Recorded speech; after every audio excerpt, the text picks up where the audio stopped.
What if I were to suggest that you play a key role in the awakening world? And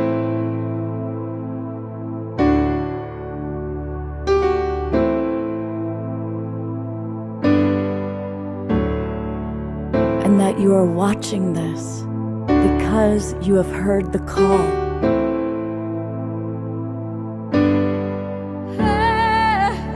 We can start right now by opening our hearts and minds.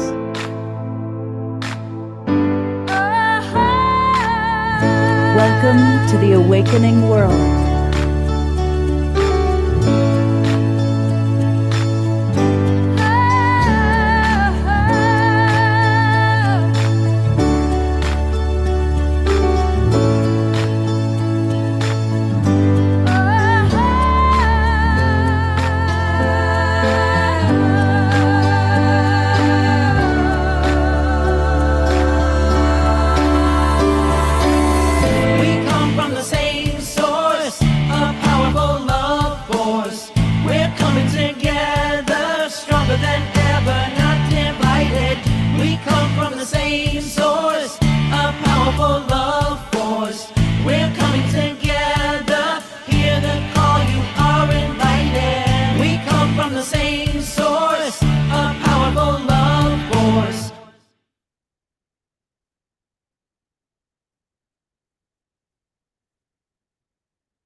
Good evening, everybody. Happy Saturday night to you. I'm Love Coach Scott Katamas. I'm your host of The Awakening World, and we have a really wonderful show for us tonight. We're going to be listening to some very wise beings, people I have a tremendous amount of respect for from different generations and different cultures. And so it's going to be an amazing group of people, starting off with our beloved brother, Chief Phil Lane Jr., recently back from Thailand, is with us.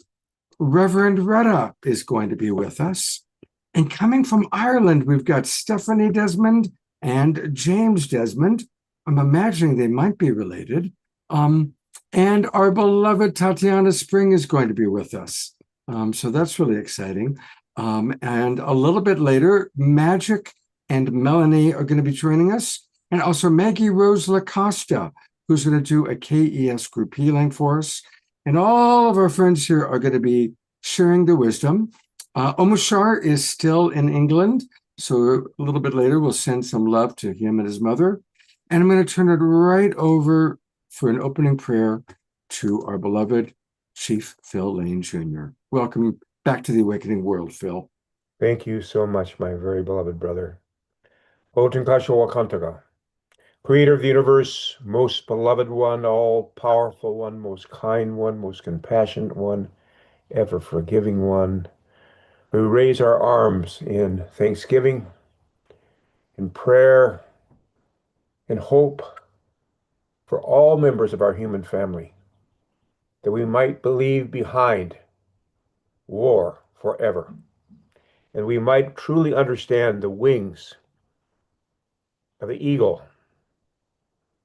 the condor, the hummingbird, and the quetzal, and all these sacred flying ones have two wings. One is man and one is woman. And until both wings of this eagle, this condor, this quetzal, this hummingbird, wings are in complete balance and flow. In fact, they need to balance a little bit more towards what we call, quote unquote, feminine spiritual qualities. Because we as human beings, as sacred beings, have all these sacred qualities. And they must come into balance. They must come into balance. And Creator of all good things, we especially ask your Great Spirit, all those in the spiritual world to be with us in these journeys coming forward, all that are working towards peace. A wonderful gathering happening on the 21st in New York, in Amsterdam, in Tennessee, all about peace, recognizing we're one human family. The Sign Network, who supports these, all the relatives who are working so diligently on this, Brother Ben Bowler, United Earth, all relatives, Sign Network, and of course, our relatives right here. And Creator of all good things, we just ask, Creator of all good things, that all the tribes of the East, from where comes the red sunrise, may come together in unity and harmony and end war forever. In Kashawakanta, we call upon all the tribes and nations south, from where comes new life, to come together so we might end war forever. In Wakanda, we call all the tribes and nations of the west, from where comes thunder, lightning, and rain, and ask they might come together to end war forever. And all the tribes and nations of the north, from where comes the white snow, they may come together in unity and harmony and end war forever. With respect to Father Sky, and really humble ourselves before our Mother Earth and ask that the abuse of our Mother and her representatives, womankind, shall end forever, and with it every form of abuse, anything that in any way has people feeling better than or less than another human being, may it be relieved. For we know our sacred soul has no gender, no ethnicity, no class, no gender, only has oneness, reflecting the oneness of our Creator, which makes any form of prejudice completely and totally unacceptable. And with this good spirit, Creator, we just ask blessings on my dear brother Scott Katamus and all those relatives here who are to share with us tonight, and all the relatives who are joining us or will join us on this call. Just bless them and bless their relatives everywhere, and bless our human family, and bless all those animal relatives, all those animal people who are suffering so much. Creator, we need peace upon our Mother Earth. Haul Michante Washte Alo, Shunkmano Hemeado, Chunipasapa Meado, Haul Michante Washte. My names are Shunkmano and Chunipasapa, and I stand fully responsible before the Creator for my words and my actions. And you wanted me to introduce our relatives from Ireland. As you were. Right, Scott? I just want to check in. Absolutely. Well, Okay. first of all, let's go to gallery view and just send Phil some love and appreciation and acknowledgement for so much this man does. Phil, you are really, truly one of the great inspirations for our great global peace tribe. And whenever somebody talks about Phil Lane, it's, I know Phil Lane. I love Phil Lane. And so it's a blessing to have you with us. And so much. You've got some new friends to introduce us to. Yes, I do. I sure do. And I think first, I'm not sure who this relative is. Yeah, I don't quite know how that happened, but we're going to see you anyway, relative.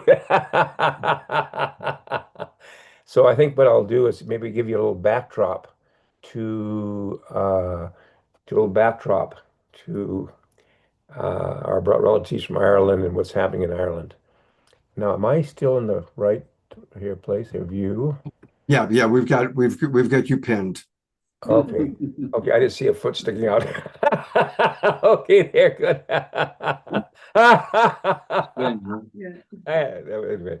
So there's Brother James. So what unfolded here was back in 2023 in March, after a long period of time they've unfolded from Bolivia in 1971 and 72, 71, where the prophecy of the reunion of the condor and eagle was fulfilled.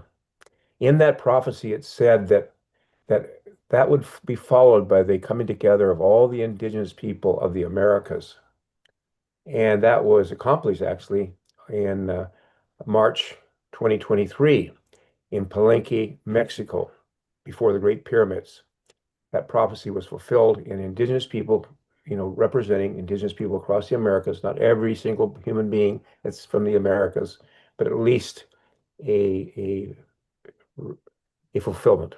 And we're growing and growing, and many other groups are unfolding. And I want to say there's many, many different interpretations of this prophecy. So we can't say one's better than the other.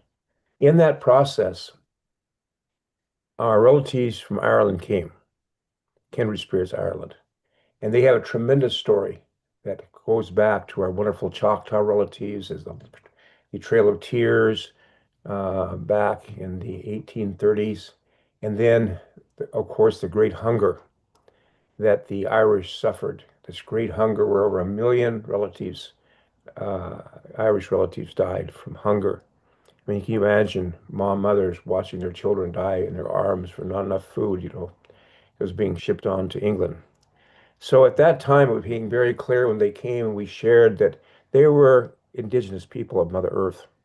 They had gone through the colonization, they'd gone through all the things that had happened, and also they had remembered their old songs, they remembered their language, they remembered their stories, and they kept their culture alive. Now, this prophecy of the reunion of the condor and eagle being fulfilled in the union of in other unions, by the way, not just this one, the union of the condor, hummingbird, quetzal, and eagle, said at that time we would see the unification of our entire human family. This is destined to happen, including the unification of Ireland itself, which will happen in this process without question, and the reunion of many, many, many relatives around Mother Earth. Now, we're still going through this tremendous time of transformation and change, but at this time, so we can then hear from the Irish side, because I think this is important. We're watching the time. Okay, we've got 15 minutes. Watching it real close, Scott. And so, because we have others on our circle here, and we want to treat everyone in the circle with equality and justice. So, I'm going to call upon my dear relatives, and yes, they are related, father and daughter. And there's this beautiful Toja Stephanie. I'm thinking of my name. He's good brother James. And really, at this time, I would like to step out of this scene here, so to speak, and the two of you just share all that you've been doing. Reach out, share whatever you'd like to do. That would be great. And then call me back. I'll come back in the end. But this is Ireland. We want to hear from Ireland. I hope. Brother Phil, and thank you very much, everybody, for having us here tonight. It's an honor for us to have an opportunity to speak to you all, I suppose, and to be invited by Scott and Brother Phil, and to be able to tell you the story that we have now become involved in ourselves, I suppose. Myself and my daughter Stephanie.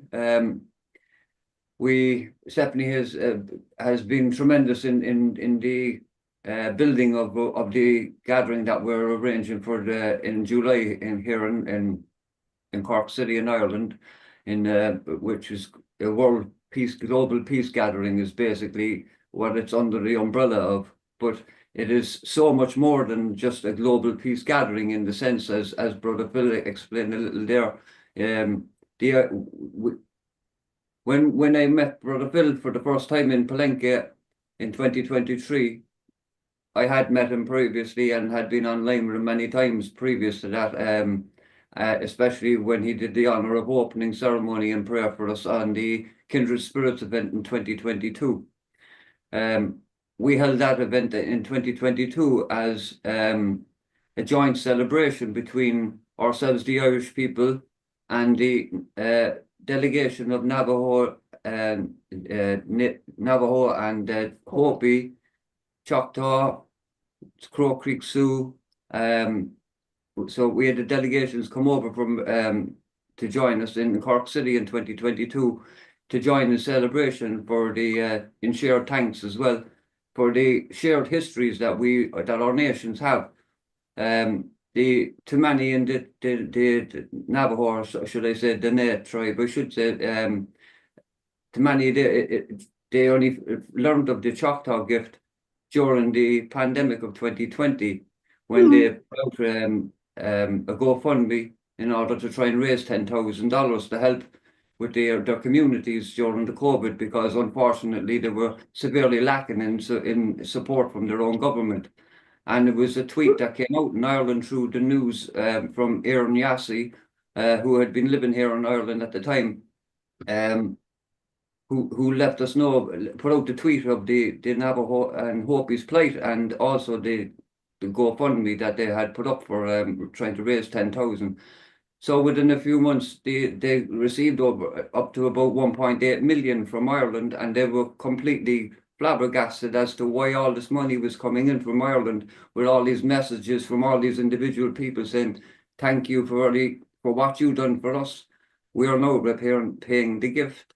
And so it was only then that a lot of the people were only learning of the story of the Choctaw Gift of 1847, which is a part of the Irish history to us. Because, sorry, I get emotional when I talk about things like this. As Brother Phil explained, we ourselves went through the colonization process and are still, in the tail end of that process until we have full reunification of our island, which is now something that looks very possible at the moment.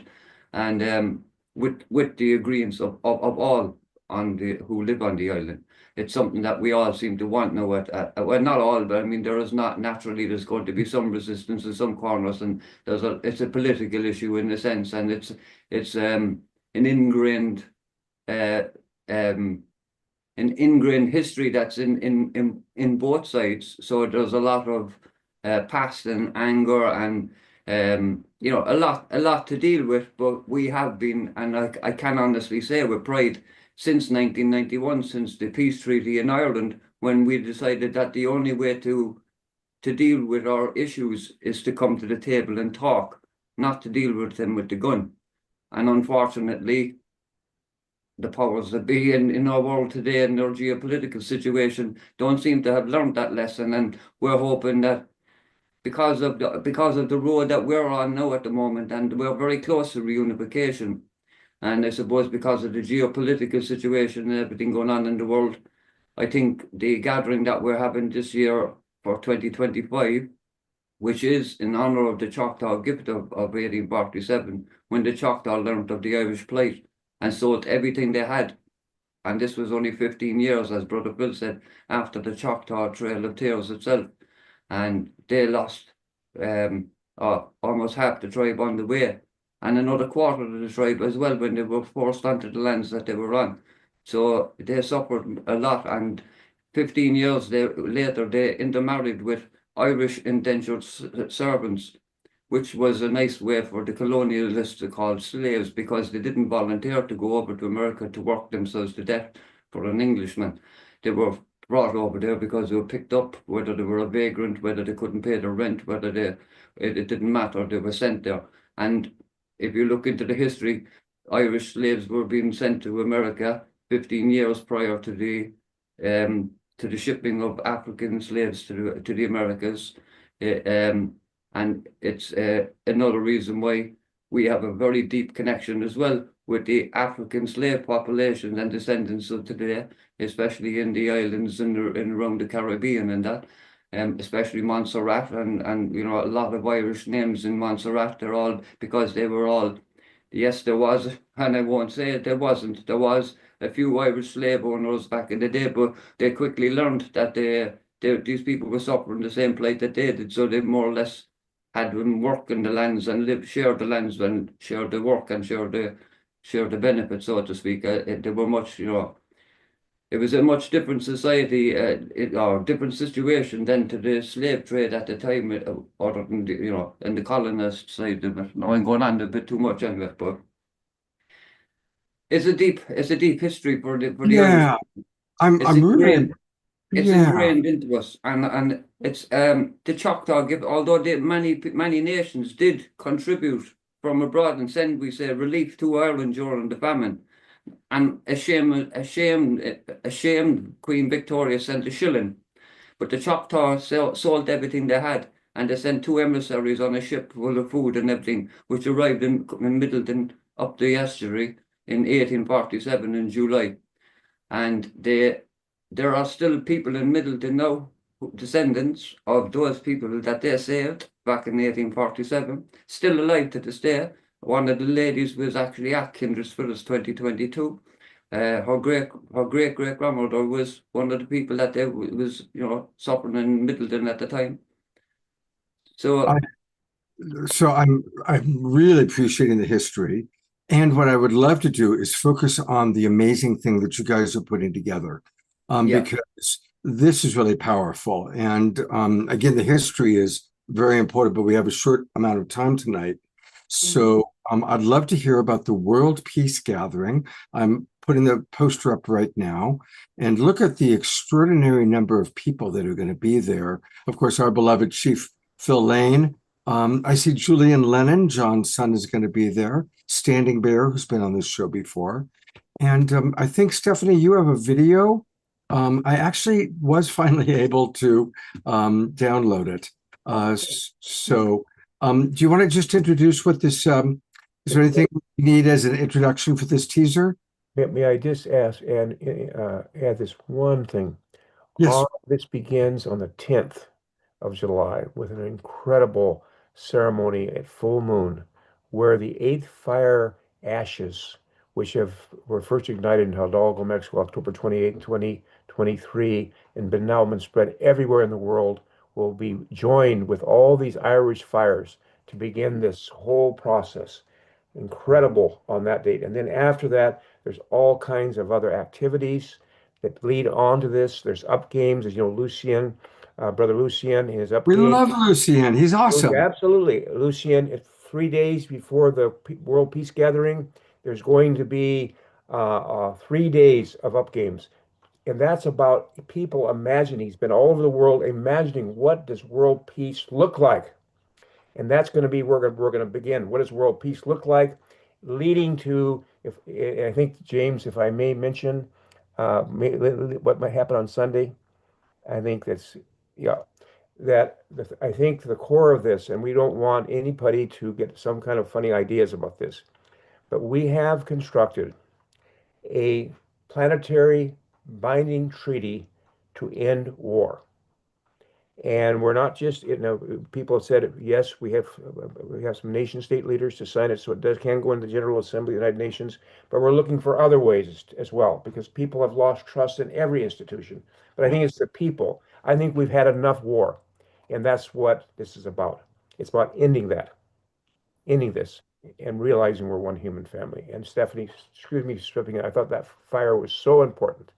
And speaking of the 8th fire, if you take a look at my back right there. There it is. And I use this backdrop all the time. And everybody, this was the fire that was prophesized, that Phil helped organize, people coming together from all over the world, Indigenous elders. And if you look at the photograph that was taken, do you see the phoenix rising from the flames? Yeah. I love this picture because you can see the phoenix rising from the flames.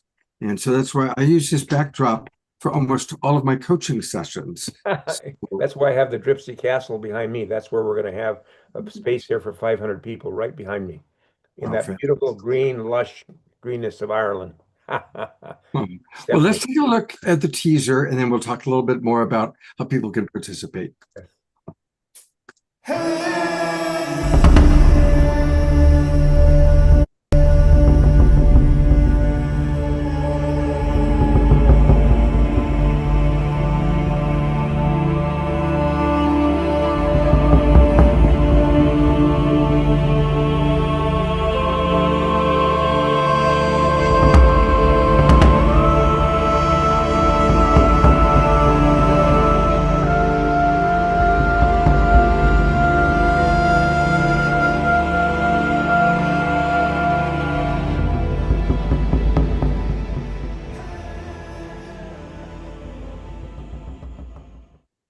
Beautiful trailer. Did you put that together, Stephanie? I did. That's a short little trailer, and I hope to have a longer one very soon with a bit more details. So hence it's called a little teaser. Just try to invoke a bit of atmosphere. As the title says, it's time to remember, which is what I believe the gathering is mainly about, is remembering our ways and remembering our roles as stewards of Mother Earth, and that we're all Indigenous to Mother Earth. And we all need to go back to remembering our ways and fulfilling our duty. And as Uncle Phil mentioned, the full moon on the 10th of July in Ireland, we'll be adding the Irish ashes to the global fire, 8th fire. And we'll be doing this at the Kindred Spirits Monument, which will be fairly synchronous as well. As my dad mentioned earlier, that's where the monies and the food landed first from the Choctaw Nation in Cork, Middleton, and they erected a beautiful monument a number of years ago called the Kindred Spirits Monument. Hence, where our name was inspired from, Kindred Spirits Ireland. The monument was created by Alex Pentek in Middleton. And it's in the shape, it's 9 feathers in the shape of a feeding bowl to represent the time that they fed us during the Great Hunger. So it has great significance, and that's where we held our celebration in 2022 with the Navajo and Hopi relatives and others who came over in joint celebration of the reciprocation of the shared histories and the shared bonds that we have. And I think a lot of us thought at the time, like, you know, but that was the culmination of the story, but it just turns out the story is continuing, and we are living the story right now. And we believe the World Peace Gathering is something out of our control and it's going to go beyond us, because it's kind of, we took the mandate as Irish people very seriously, being bridge builders to the Europeans and to the global south, and to unite in peace. And we took it very seriously, and we believe the World Peace Gathering, we have the Free Sea Nation joining us, we have Greenland joining us, we have many other nations from the north as well as the south coming. So that's a start, and that's the main drive of why we're hosting the Peace Gathering, as well as many nations, including Ireland, want to sign this binding peace treaty to end all war. As well as Irish people realising, some of them aren't aware that we ourselves are Indigenous, we're a colonised nation, we've never colonised. And to, again, remember our history and re-invoke pride. And a lot of people around the world say a lot of good about us, but we need to feel that pride as well and act on it and fulfill our duty as true stewards of Mother Earth. And that involves all of us and building bridges to everybody to do so. And that mainly is what the World Peace Gathering is about, as well as bringing a bit of culture as a music, storytelling and art, because that is all part of us at the end of the day. All humans, every corner of the world, have art, story and music. And it's a great bonding medium and brings everybody together and uplifts the spirit and invokes what we need to do. So that's what we aim to do. That's what we hope to do. But we believe the people who are coming, those who are there, it will go beyond us what we hope for in terms of connection and building bridges. Yes. Yeah, so that's a Well, it's been an education for many of us about the unique connection between Indigenous and Irish. I did not know that. Many of our people in the chat box were saying I didn't know that. So, question, and I'm going to go to you, Flyer, one more time. For those of us who can't make it to Ireland, especially on short notice, will this be broadcast? Will it be live streamed? What's the plan for that? So yes, we will be live streaming. It will be free for anybody to join in and watch. The exact streaming channels will be announced soon and published to everybody. But there'll also be a chance for people who would like to either share us a video message and or join us live via Zoom as a live guest. So Julian Lennon, for example, is one of these online guests that will be joining us. So there's actually a number of avenues. We want to make it accessible to everybody. So a lot more of those details, particularly the link for where to stream, will be advertised in the next 2 weeks. So make sure you're following Kindred Spirits Ireland Facebook or Instagram or our website, which is www.kindredspirits.org. Okay, so definitely please make sure that you send me that link when it happens, and I'll bring it. And it's kindredspirits.earth. Correct. Yes. Yeah. Okay, I'm pulling that up so people can see it. And you might I think it'd be okay, Scott, if she put into the chat here the GoFundMe she has one for here and one for Ireland. Absolutely. Pop that in. And for everybody watching, because the majority of people watching the show are our friends watching on Facebook and YouTube, and a lot of people watch the recording. So it's great to have it in the Zoom room chat box for our close friends. But for people who want more information, please go to kindredspirits.earth and that's where you can find out more information. This is where you would click to get tickets. And to keep up on what's going on, click Come Join Us. And this is where you can learn more about what's happening. Wow, I wish I could snap my fingers and go to Ireland. We'd love to have you there. Absolutely. You think of a And join us. kindred spirits, right? I mean, a proud program right there out of Ireland. Be a great one. Well, you know what we could talk about is, let's talk about how I can live stream some of your key events Beautiful. out to my Beautiful. audience. Ah, So to talk beautiful. about Yes, that. yes, yes.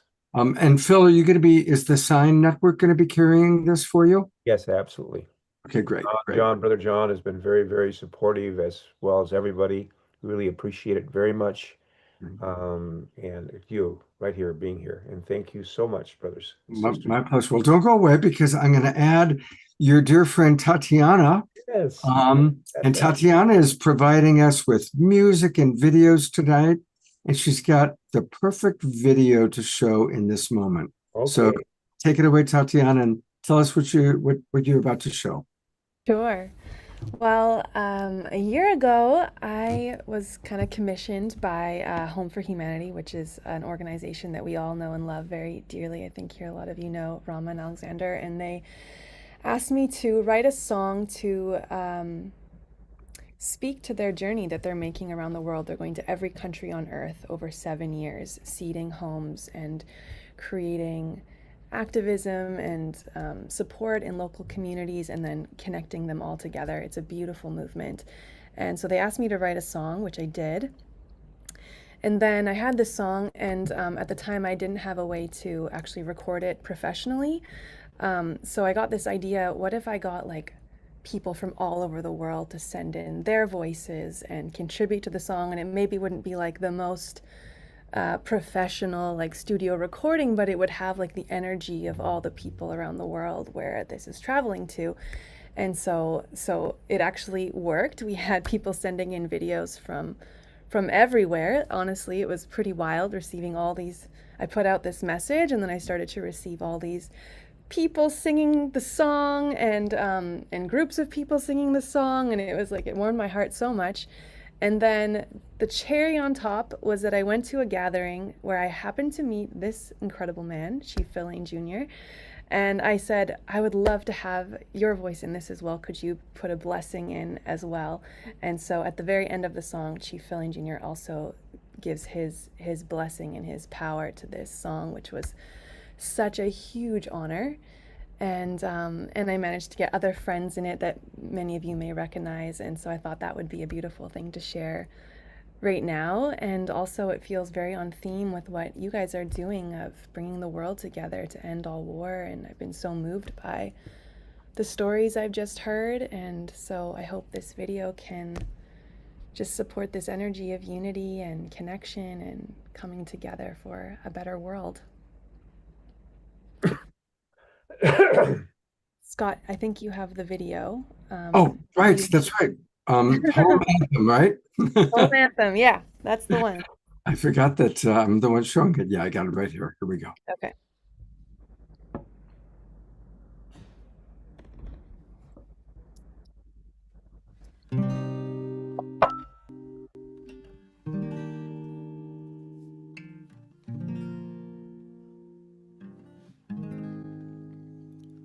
For too long, too many people have been left homeless. For too long, we haven't seen enough progress. For too long, exiled, displaced, and alienated, people walk this earth devastated. For too long, we've lived in separation, forgotten our true nation, this earth the home to all future generations. Cut off from life, cut off from each other, we've forgotten nature, our only mother. This disconnect is our deepest wound. Towards wholeness, we must reattune. Whole life, whole person, whole systems, all cultures, one planet. If you feel this truth, let's stand for it. Let's reclaim home as the destination. Choose inclusion over separation. And build a refuge, a sanctuary, a place of healing that nurtures and supports all beings. Let's build home right where we are. Let's build home for all of us. Let's build home.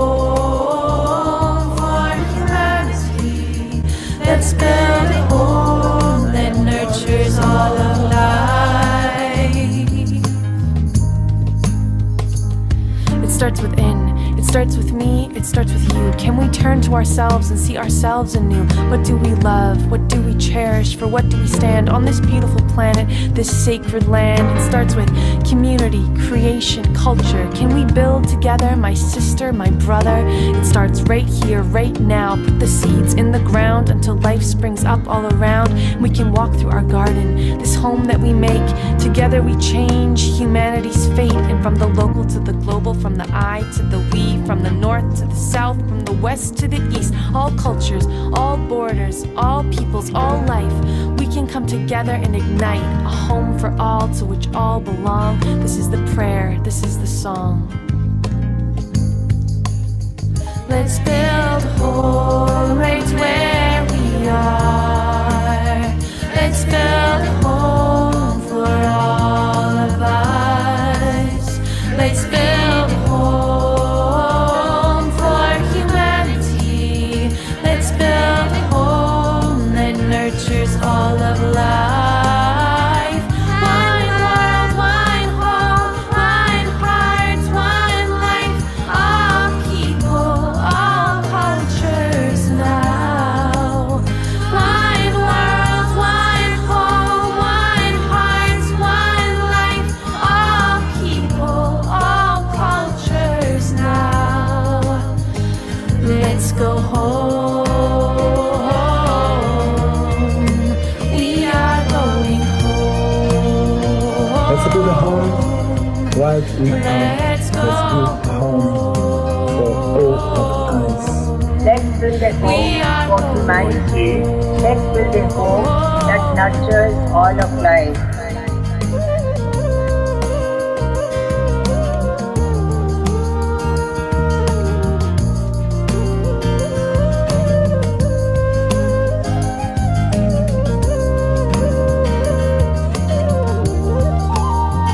Itaki Epi.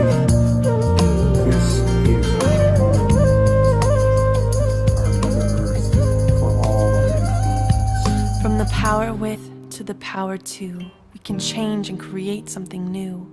Hold the vision, hold the mission, hold the line. We are birthing a new paradigm.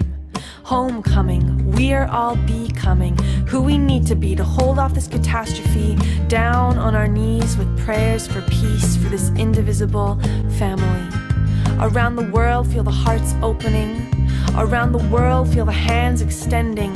Around the world, feel this movement coming. All cultures, all peoples, one planet, one home.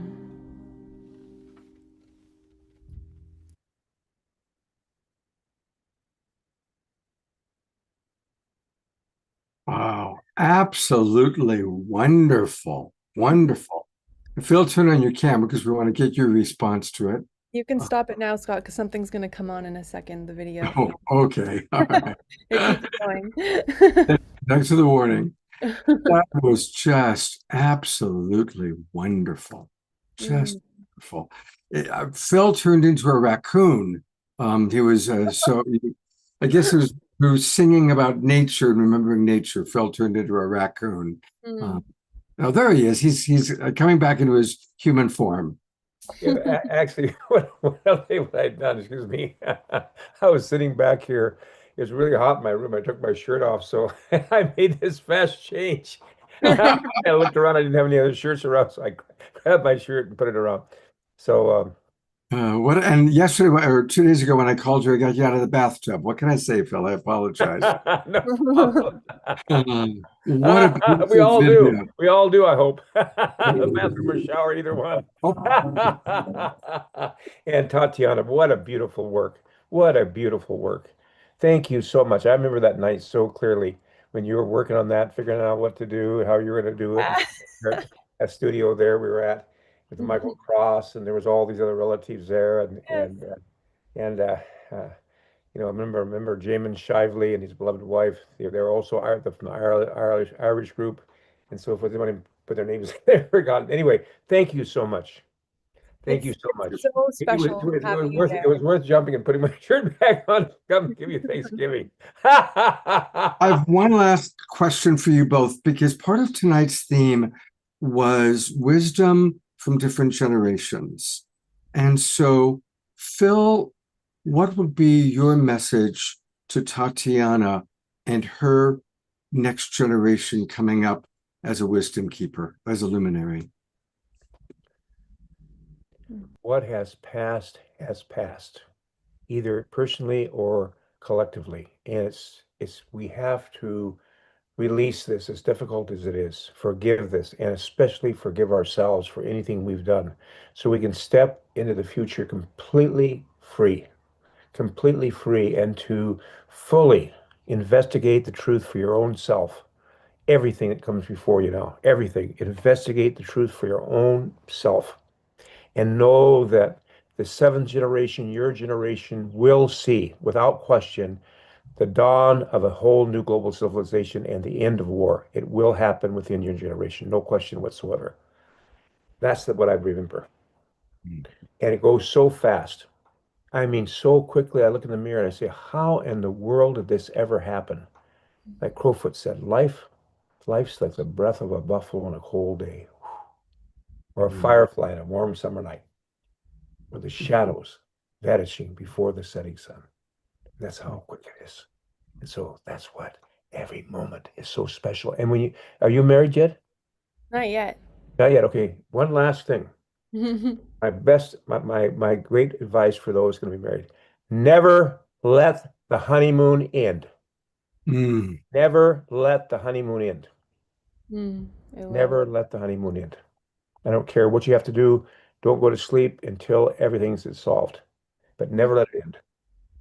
I love to see remember meeting you. I remember 80-year-old people holding hands. What?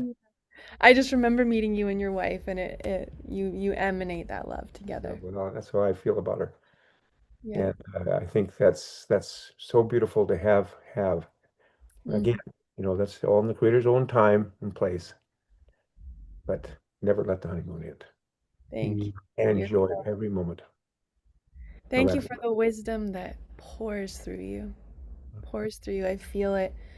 I feel like I'm just receiving this wave of wisdom and grace, Well, and thank you so much. That's very, very, yeah. that's how I would like to be, And especially now I'm a little bit older, I've got to leave behind my old ways. Because I used to kind of get a little feisty sometimes. A little bit feisty. Now you have to, thing to learn too is just to take your time to double check everything before you respond, and make sure you don't have any buttons, because if you got buttons, it'll get pushed. I guarantee you, the Creator's going to push your buttons till all the buttons are gone. And you're free. That's true freedom, to be free, but all save the Creator. That's what I Bless you, Phil. Thank you so much. We love you very, very much. Love you all. Love And, you all. Love and everybody. keep me updated on all the information and Will listen do. how we can live stream out some of the key parts through my network to our Awakening World audience. Okay. Great. Thank you so much. Take care. Bye-bye. And we're going to have much more of Tatiana throughout the show. Tatiana, that video is so beautiful, and a lot of comments came in. Lorna Sass writes, "That's right up there with We Are the World." May it go viral. And I agree, may it go viral. It's so beautiful. And Dorina, I have put the link to the YouTube link into the chat box because people now want to be able to share it Yes, with others. Yeah. So, all right, we'll see Tatiana in a few minutes.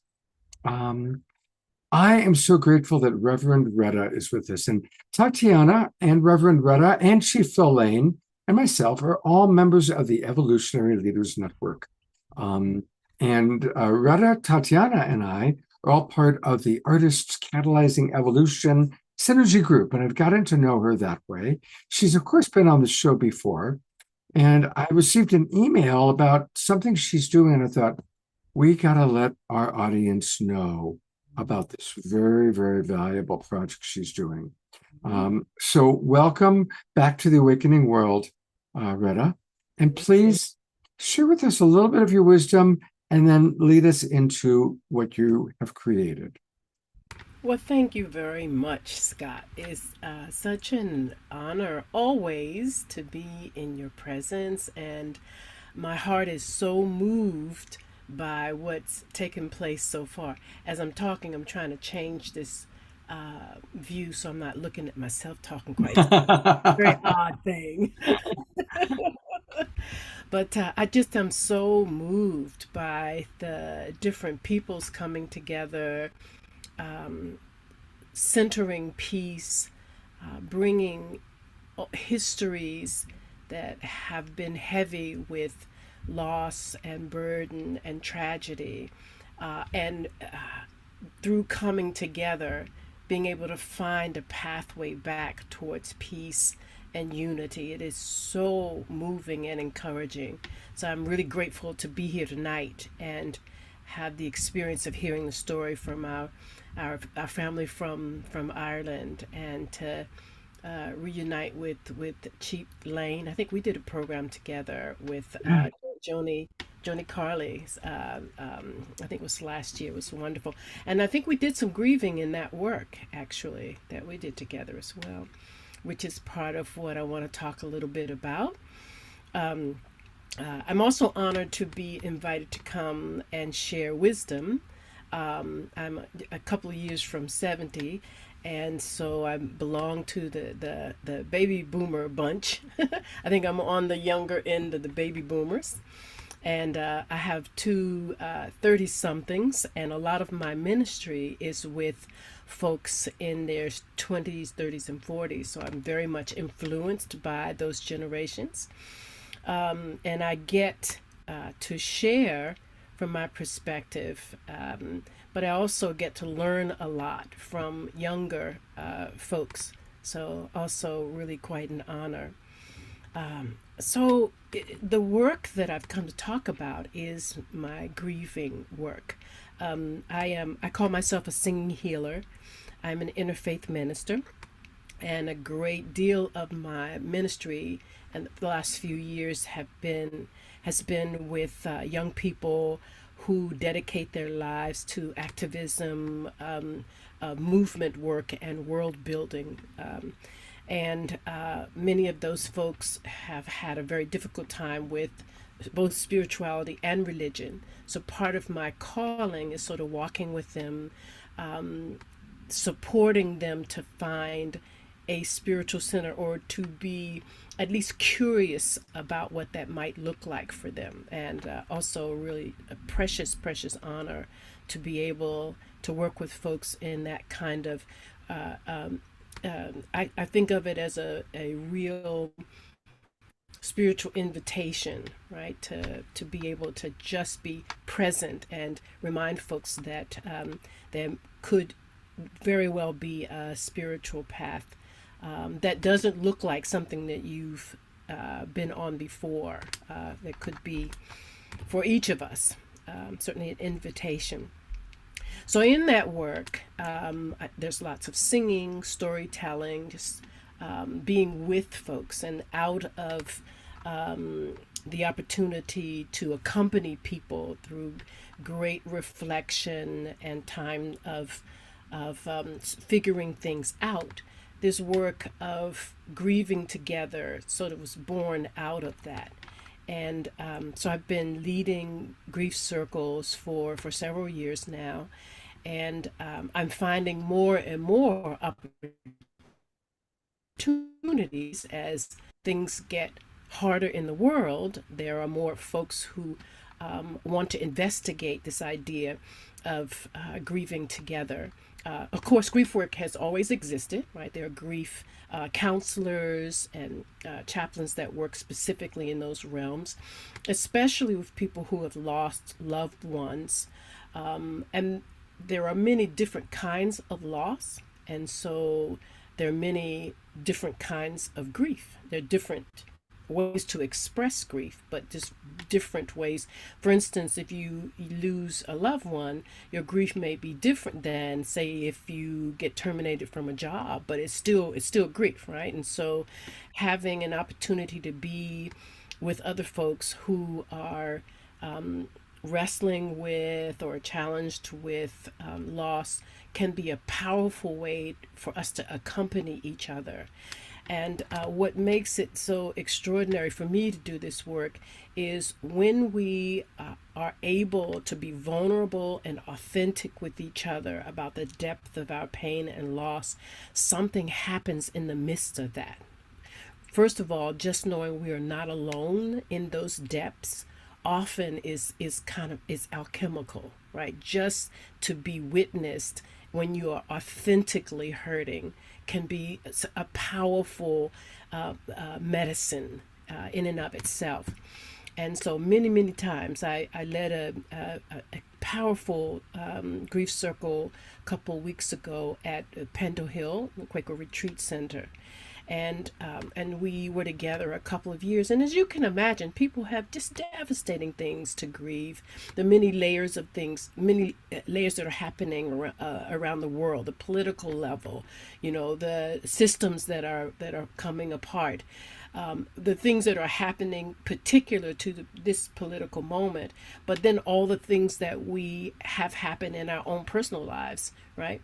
I think that we haven't really grieved COVID as a collective, right? We had this world level event happen and we kind of continued on without very much attention to how devastating that period was. So anytime we get a chance to come together and really sort of we have to slow ourselves down enough and have the courage to turn in the direction of those deep places. When we are met, when we are accompanied, when we go together, it is one of the ways we can deeply heal each other. And the reason for me that is so powerful is because on the other side of that grief, our joy is all the more vibrant, right? There are many reasons to grieve and grieve deeply, just because it is human. If we love, we will lose. And so we will grieve, right? I used to think when I was younger that you grieve, you get over something and you go on. But if we love, if we care, we will always lose because all is impermanent, right? And so grief is with us. And so the work is to normalize grief, to befriend it, to become intimate with it, to discern what there is to release, right? But also to be humble enough to befriend that which is not ready to be released, right? There's some things that we grieve deeply, we let go, and there's the grief that stays with us. Sometimes we never get over certain losses. And I would love to see us be able to accept that, right? To not make it wrong, to not be in judgment of people who are carrying long-term grief, but to know in some ways it's a privilege to love deeply enough to have that to deal with, right? It is a privilege to love so deeply that you always are aware of something that has shifted that can never be the same when that person is gone, when that situation is gone. For some of us, it's a relationship to the planet, to the earth, to the species that are no longer here, to the land which has soaked in so much devastation that it is changed forever. And we get to be in relationship with that, right? So, and it's tricky, right? Because unfortunately, some of the things we grieve are because of man's lack of caring, or maybe lack of knowledge, maybe lack of evolutionary and maturity. I don't know. I don't really know all of the ins and outs, but there's some things we grieve that we work very diligently to correct or to fix. The systemic issues, political issues, like we continue to work on those so that we don't continue to grieve about things that people are actually doing to other people, right? That's different than the losses that we have when we lose a beloved person, or, big shifts that happen where we have to grieve that aren't under the control or the reason of people, right? So it's the discernment of those different kinds of loss. So we grieve even the ills and the devastation of man, even as we work to change them, right? So we still have to grieve, and we don't have to settle for those losses, but we still have to grieve. So I'm talking a lot in general about grief, and I know I want to turn toward sharing a little bit about my project, which it comes out of what I'm sharing with you, this long relationship of grief. Scott, you I have a want, question? yeah, well, I want to come in for a moment because you've shared some really, really important stuff here. Hmm. So we're going to go to the grieving bowl in a moment. Mhm. But I want to acknowledge a couple of things that you said that are really important. One is that almost all the people I know went through a disillusionment with whatever religion they were raised with. Mhm. Um, and most of those disillusionments were understandable because there's the hypocrisy and there's a lot of nonsense and a lot of stuff that you find in most organized religion. Yeah, yeah, What's tragic is when people throw the baby out with the bathwater. yes, yes, They reject the religion, but then anything spiritual is lumped in with the religion that they threw out. yeah, And so it's important for people like yourself to find those souls and help them find and reconnect to a spiritual practice. Because as someone who spends all day long coaching people, Mhm. people I know who are going through hard stuff, who have a spiritual practice, Mhm. it's much easier than the people who don't. And a spiritual practice does not have to have anything to do with religion. It could be playing a musical instrument. It can be yoga. It can be time in nature. It can be a martial art form. There's many different forms of practice. So I wanted to just acknowledge that piece. Yeah, and I And I wonder also, if I can maybe add a little bit more to that. I want to even say, as an elder, it's one of those kind of things might not be able to say. It may be harder to hear from a younger person, maybe hard to hear from an older person, but I wonder about what we've lost as we've disconnected from some of those old traditions, because as an interfaith person, I study a lot of different traditions. I have a lot of practices from different places, but I know it's not the same as going very, very deep in one tradition, right? It's not the same. And so I wonder about that. I wonder, will it's many things we kind of circle back around, like we throw the thing out, we have a sort of free period or a period of expiration, and then we long for something, sometimes collectively, and we sort of make our way back to a thing and maybe have a different relationship with it. And so I'm going to hold out for that. Not, I don't think that at least the folks that I'm in community with will go back to the old traditions as they were, but I'm hoping that traditions are reading the room and are renewing themselves and dismantling the old things that didn't work. Because I'm going to tell you, I grew up Christian, and there's a lot of beauty in that tradition. oh, yeah. Incredible mysticism and the deep kinds of spiritual teaching that brought many different people through extraordinary things, both individually and in community and collectively. And as a younger person, we have to discern which parts work and just not move toward the places that didn't work. So I'm hoping that there can be some revival for some people. It's not for everyone, and I absolutely acknowledge that, right? But I would hate to see the core of what the master teacher Jesus came with, for instance.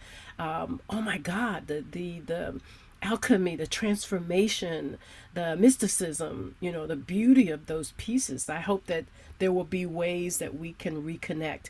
And in all the many traditions, in the Jewish faith and Islam, in the pagan faiths that I'm aware of, there's so many beautiful, beautiful traditions around the world where people can find, a spark, a light, and grow into a version of themselves that is far beyond imagining. Like Beautifully. some religion paths have that. Yeah, yeah. So I hope Beautifully. we don't lose that.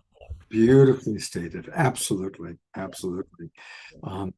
Dr. Laura just wrote, I love the Mystic Jesus. And of course, our good friend Marianne Williamson's new book is called The Mystic Jesus.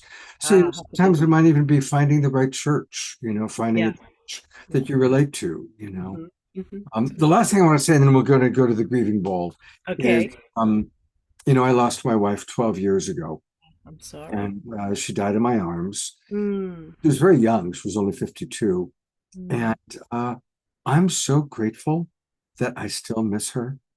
I'm so grateful that it still is bittersweet. It's bitter that she's gone, and it's so sweet that I still miss her as much as I do. Mm. So that's, I thought of that when you were talking about, the grieving lasting. So Thank you for sharing that. Yeah, that is amazing. Thank you. Yeah. Then we well, have all right. So we want to learn all about how our people watching can participate in the Grieving Bowl. So it's the Thursday, grieving bowl. the Grieving Bowl. And so this particular week, it's going to be on miscarriage. Well, So, it's actually going to be a series of 4 sessions per theme. So the very first theme is miscarriage, starts okay. June 12th, and there will be 4 sessions on that theme, right? So this is an experiment on coming in and focusing on particular griefs. We got shared experience because most of the grief work I do, people bring whatever they're grieving. And I've been really reflecting on and wanting to ask the question, what happens when we come together with the closely related stories and grieve and sort of shared way. So the first theme for this series is miscarriage. It's a theme that I have wanted to grieve with other women about for at least 20 years. You get in circles, and if it is a thing that comes up, people will often share very freely. And I've heard so many times, oh, I wish I had a place to talk with other women about the loss I had or to share my story. So this is the first thing. The second thing will be chronic illness. So those of us who have been in pain over a long period of time, we will get a chance to grieve together what it's like to not feel good a lot of the time. And some people have diagnosed chronic illnesses, and others of us kind of struggle with things that may not be quite diagnosed, but to be able to acknowledge we've been in pain. So there'll be 4 sessions for that theme. And then the last theme of the year will be aging, our diminishing returns. Again, 4 sessions. This will be in November, December. So each theme will have a period of time where people can return to the stories. And the scope of what I'm hoping to create is sessions to share the story, to grieve together, and then we'll do some kind of ritual together. For some people, there may be an invitation to release some aspect of what they've been carrying. For some people, it will be to acknowledge the ways that, right, closure, I see, yes, for some people there will be closure.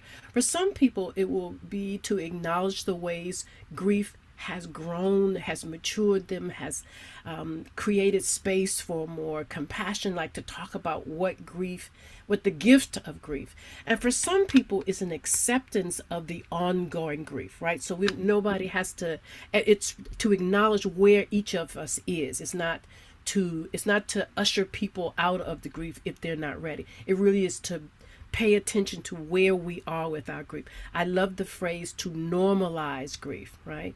So that we take away more and more of the stigma and acknowledge it.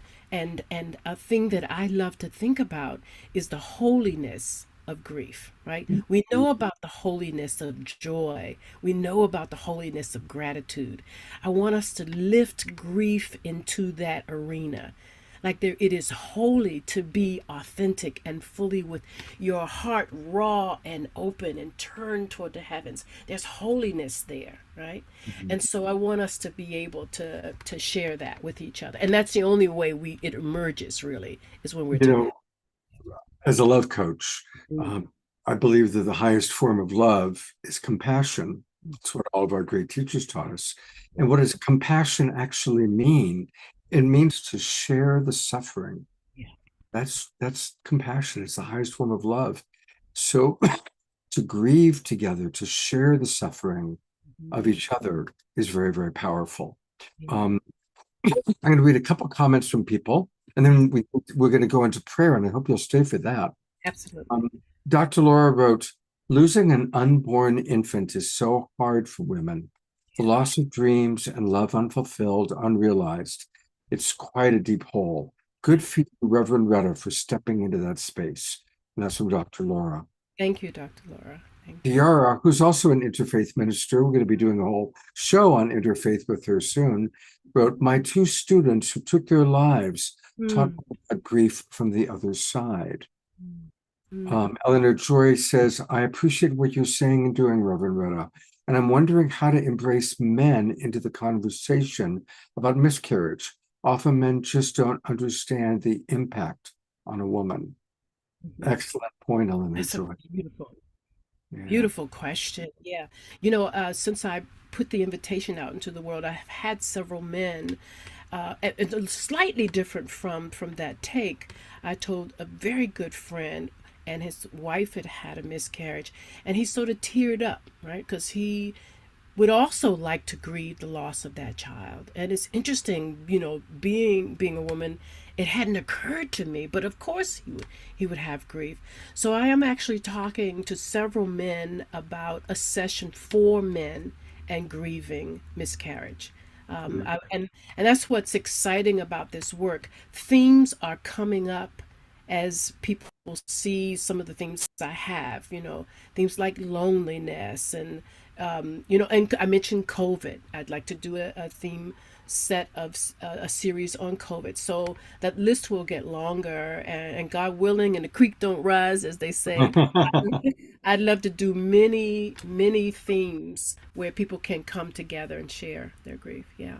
Retta, thank you so much for this wonderful offering. And I'm imagining many of our Global Peace Drivers are going to participate.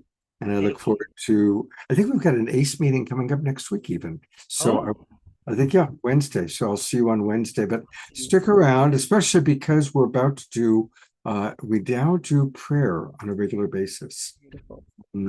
And I want to dedicate tonight's prayer to our beloved Ayada and her son. Her son's name is Sun, S-U-N. And I've been texting with Ayada every day. We don't even know how it happened, but he all of a sudden was very ill, hospitalized, and his organs have been shutting down. He's on a ventilator. There have been little tiny signs of progress, but he's very much in critical condition. And I think Ayada is actually on her way now up to Canada, where he is, to be with him. So we're going to start our prayer tonight with sending our love. And, I always like to use maximum grace to Ayada and her son, and maximum grace to all those who are tending to him and treating him, the doctors, the nurses, and his family.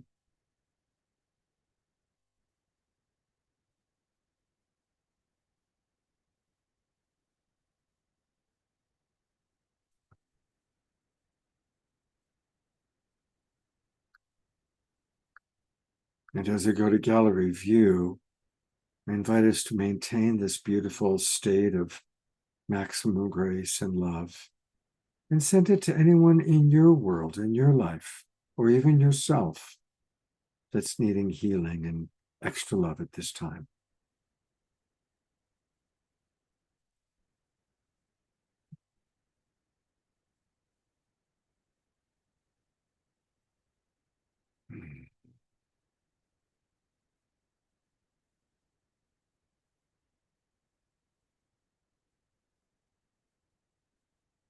Maximum Grace.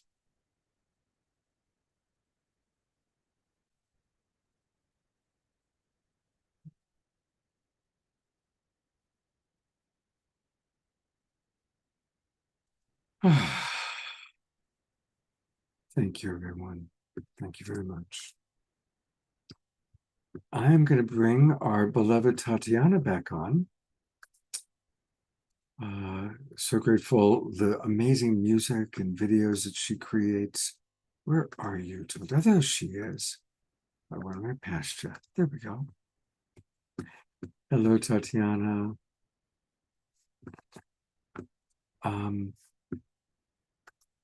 Is this where we're going to play Remembrance, or are you?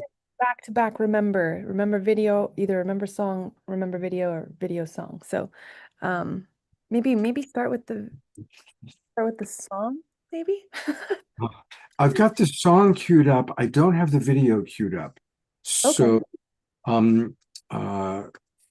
don't know if I Play the video after, that's totally fine. Okay, so here we go. Do you want to introduce this?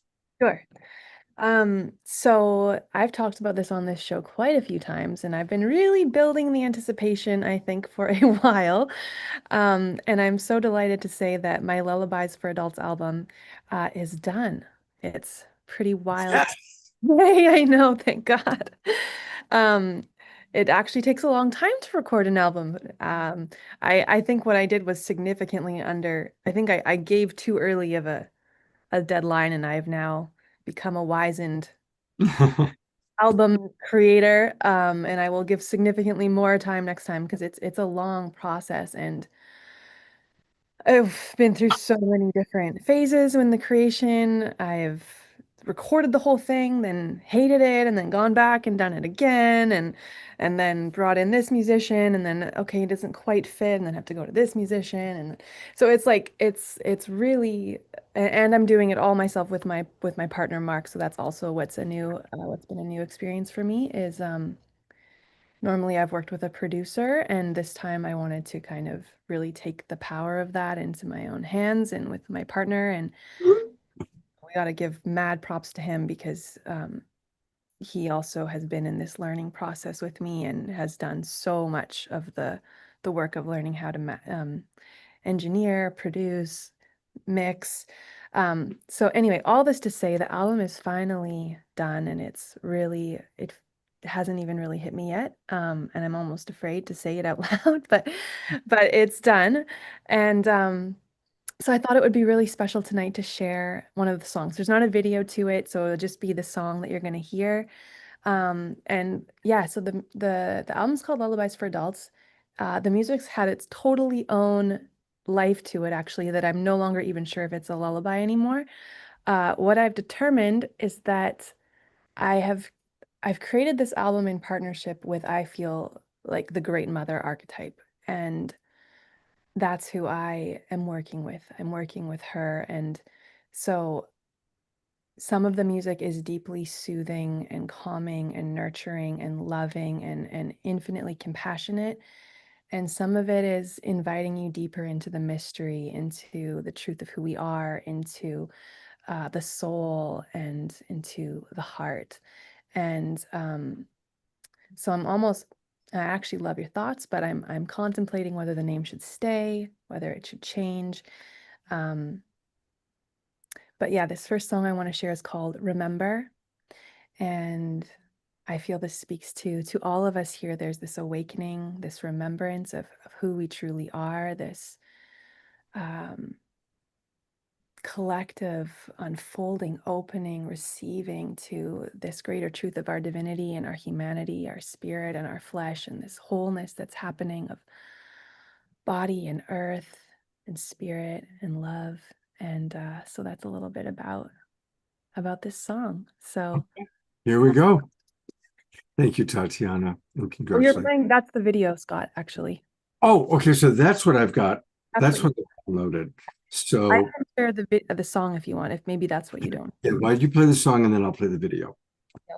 I would love, when I play this, if you guys could just put in the chat if the sound is coming through, because if you could just let me know, that would be really great. Okay, so share sound. Okay, here we go.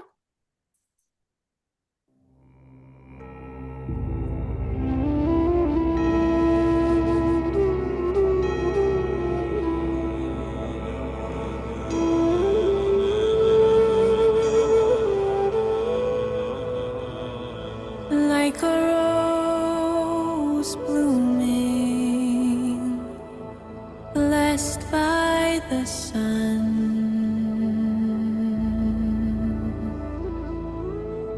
I am awakening and unfolding,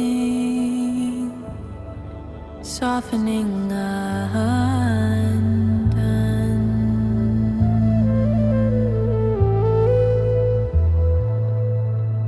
My body is a temple where I go to pray.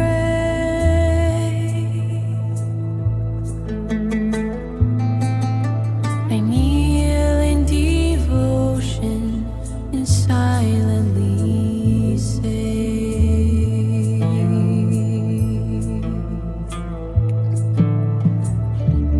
let me remember who I am. Let me remember who I am. Awake me, awake my ancient memories.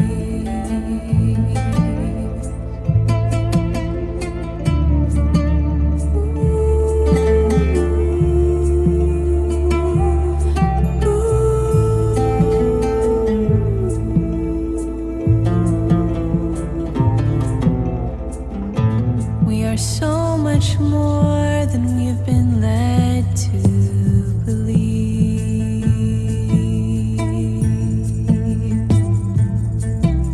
Our wisdom has been lost for centuries.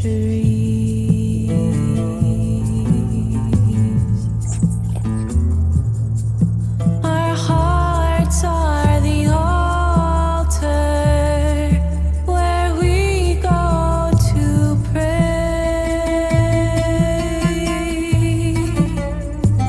Oh, deep in this temple, we dance and sway, and we are ready now to awaken and remember.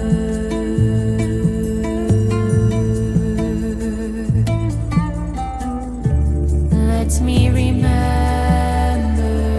who I am. Let me remember who I am. Awake me, awake my ancient memories.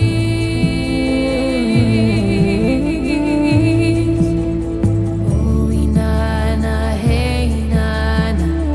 Oh, inanna, hey, nana. Oh, inanna, hey, nana. Oh, inanna, hey, nana. Oh, inanna, hey, nana. Oh, inanna, hey, nana. Oh, inanna, hey, nana. Oh, inanna, hey, nana.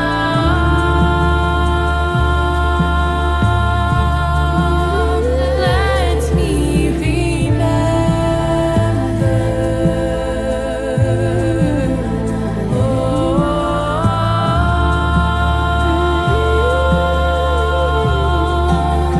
Let me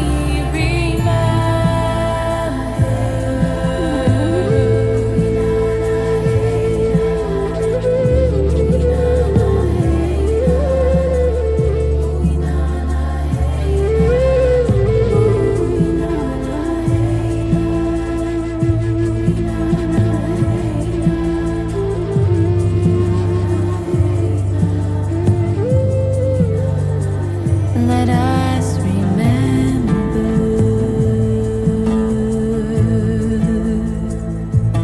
We are ready now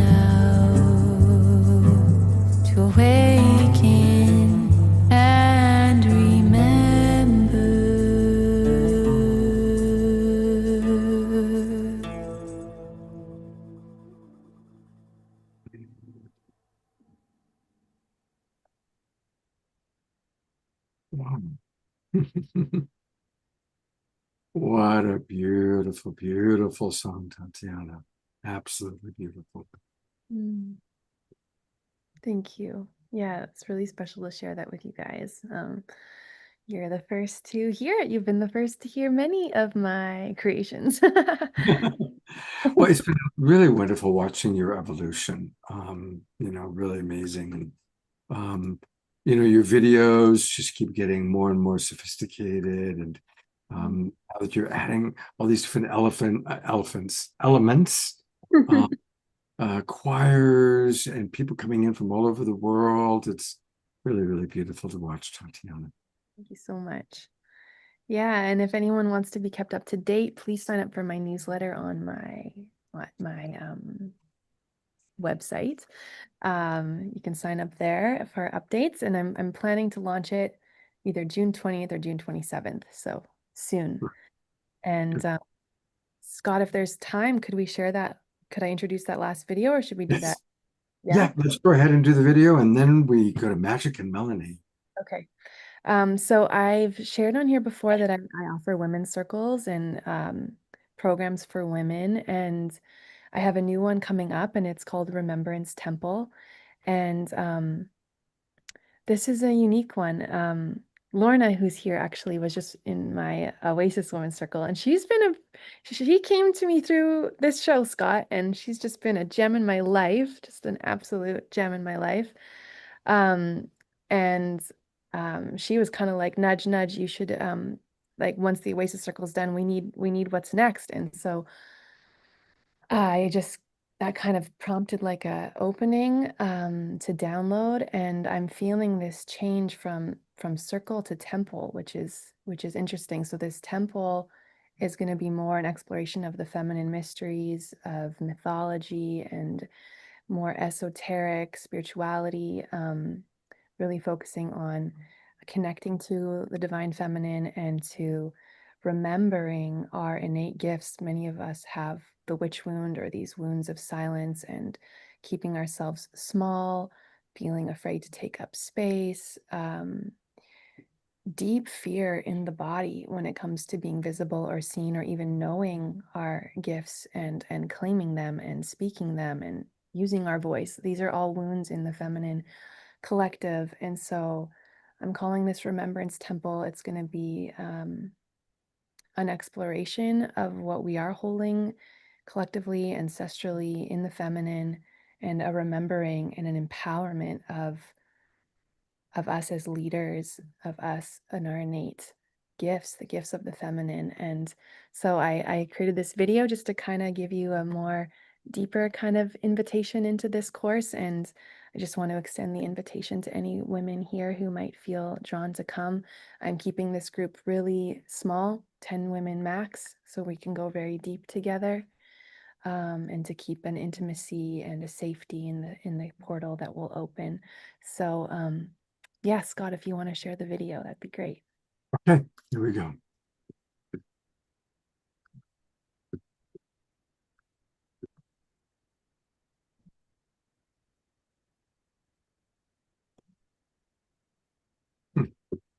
Well, I pressed play.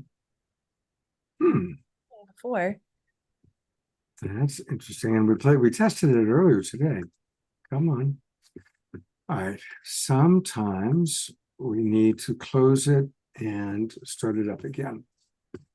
So let's try that. You're my witness. We tested it during the sound check. You did. If worst case, I can play it on my end as well. So All right, here we go. Let's try again.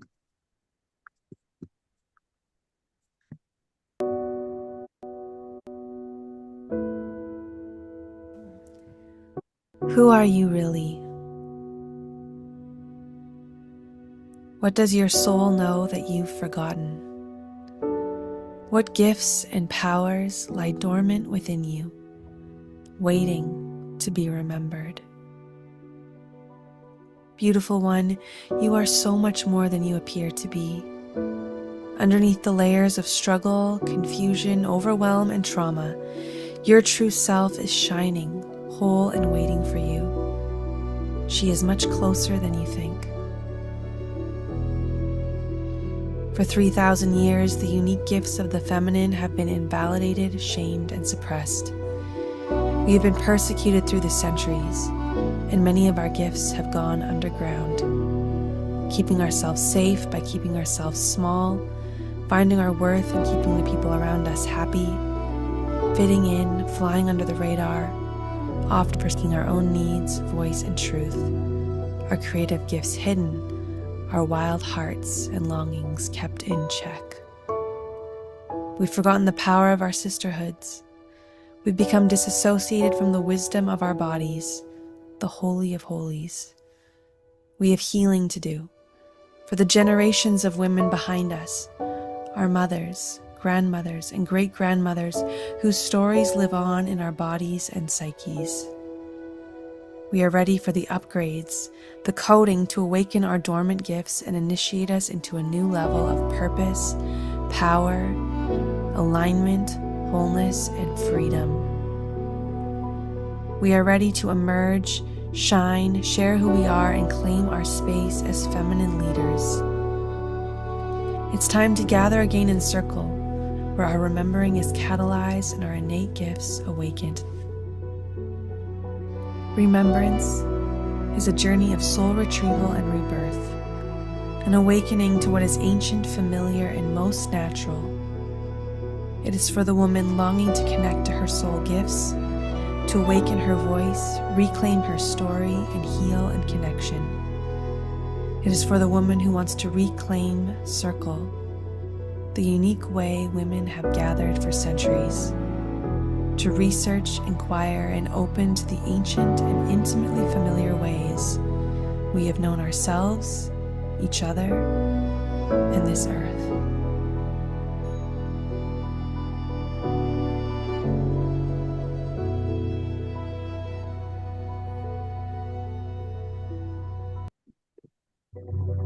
Wow. Beautiful video and so important. So it begins on June 22nd. And you can probably find out more information about this and all things Tatiana by going to her website. And her website is her name, Tatiana Speed. So at tatianaspeed.com, right here, you can see where the Women's Circle. Yeah, Remembrance Temple is right there. Yeah, so click right there, Remembrance Temple, which is what we just saw. And Pam writes, tonight's show has been such a gift, such a merging of beauty and wisdom. Thank you all for sharing such deep truths in such a spiritual way. Absolutely. And Tatiana, thank you so much for the wonderful work you're doing. And we're going to have one more experience with Tatiana a little bit later on in the show. So, and I hope that some more members join your Women's Circle. Lorna put a note in the chat box saying how important it's been for her. So hopefully more of our Awakening World Global Peace Strivers will be joining you. Yes, I hope so. Thank you so much. See you in a little bit. Well, we really have had such a unique set of guests. We've heard from people in Ireland. We've heard from Chief Phil Lane, Reverend Retta. And the next two people I'm going to introduce is kind of fun. They've both been on the show individually, but they recently were married. And they are an amazing couple. They're very, very beautiful, as you're about to see. And these are my friends, Magic and Maggie. First of all, congratulations on your wedding. Thank you so much, Scott. Yeah, it's so beautiful. I just want to say that I've never been married before, and the love that was present at our ceremony, the amount of love that was pouring in from our friends and family and felt like from the universe and nature. I haven't experienced that much love before. It was really, really life-changing, actually. It was so beautiful. Well, both of you have sown many, many, many seeds of love through the work that you've done, through the lives that you've led. For Maggie, the children she's raised and the people she's supported. Magic, who does these amazing life-transforming journeys all over the world. So you've seeded a lot of love, and so I'm glad to see that it's coming back to you. It's coming back through finding an amazing partner, and then of course people certainly celebrating this beautiful, beautiful union. What would you like to add, Maggie? What's it been like for you? What can you share? Well, it's interesting. It's 2 weeks today that we've been married. Our wedding was 2 weeks ago. And what I've been sharing with people is I really don't quite have the words yet. I don't know that there's words in our English language yet to describe the level of profundity that this transformation has been for me, and I think for both of us. And just that experience of not only finding, being led to, guided to my person several years ago, and then the coming together in love that we've done personally and professionally, and then to celebrate in a way that the universe, literally, it felt like a fire hose of love was being poured into us. And I'm really integrating from the experience still. I'm changed, I'm different, and I'm still finding what that really means. I feel more in union with my own divinity, more in my own divine union as we've come closer in our union together. And it's so sweet and special and sacred, and so many wonderful things, really, really. Beautiful, beautiful. Maggie and I have in our work in the world and in our personal lives, I'll speak for myself first. Like, my whole life has been devoted to unconditionally loving everything all the time. Every piece of myself, everything I don't like about myself, every wound, every trauma, every dysfunctional pattern in myself, in others, in every moment, all the time. And it's been my work for years, and I've been seeking my match, my beloved partner, for my whole life. And I'm really grateful that that love applied to all of my own wounds and all of my own history and all of my own trauma, resolved that over time, healed the things that were attracting dysfunctionality into my life, that were attracting things that were a match to my childhood wounding and my past lives, and were drawing unresolved material to me again and again. And I just kept bringing that love to that material until now I'm with the person that I feel met by on every level. Now, that doesn't mean we don't have challenge, we don't have things we have to work through, and we can talk about that. But what it means is, even in that, I feel met. I feel in harmony, and like, this is my person at every level. And one of the key things about that, and why I started with the unconditional love piece, is that Maggie is the first person that I know of. I'm sure there's many, but the only one that I know intimately that has that same level of dedication to loving everything, including the really, really hard stuff. And that's the place that I think is the most important one, that I feel met with her, and that, and why we seem to be able to navigate anything and everything. And there's been challenge. Our relationship feels like that thing people talk about when they say twin flames. It's like where you actually match each other in every level, which means you match each other in the challenging places as well, like in seemingly unresolvable and irreconcilable ways. But we found a way to be on the same team with that, and have those things bring us closer rather than further. Beautiful. I would love for you to share the story, Magic, because I had dinner with you and you told me the amazing story about the treasure chest at the beach. And it's so unique. It's such a unique thing that you did. That's a story we'll have to tell together because we're both a key part of that. But, I just want to say one thing interesting about that story that begins with it. I don't know if I shared with you, Scott, which is, Maggie is an astrologer. I consider Maggie to be a master astrologer. And I wanted to get engaged to her, and she wanted to get engaged to me, and we had talked about it, and we'd gone ring shopping, so she knew at some point it was coming, but she knew the ring wasn't ready yet because we just shopped for it. And I picked this date to get engaged, and I knew it had to be that date. Didn't know why. I needed friends to help me, because you'll hear the treasure chest story. And some of my friends at the last minute wanted to change it to a day later. And I was totally open that day, but I knew I had to do it on the particular day that I did it. I found out later from Maggie that that day happened to be. It was it was one of, a handful of days in my lifetime that would have been the most profound times to ask me to marry. Like it was a really, really, magic has done this. He's picked, he lives in alignment with energy already. And so he always picks these incredible, beautiful days that are astrologically aligned for the perfect, love. And this was a continuation of that. I had Mars and Venus, the male and female aspect of consciousness together. They met in exact conjunction on my descendant, which is my point of partnership, the whole point in the zodiac. And he asked me to marry him like less than an hour after those two conjuncted on my descendant, having no clue about astrology. In fact, I think right before he asked me, I told him, I said, this is a really special moment. Little did she know there was an elaborate plan about to happen.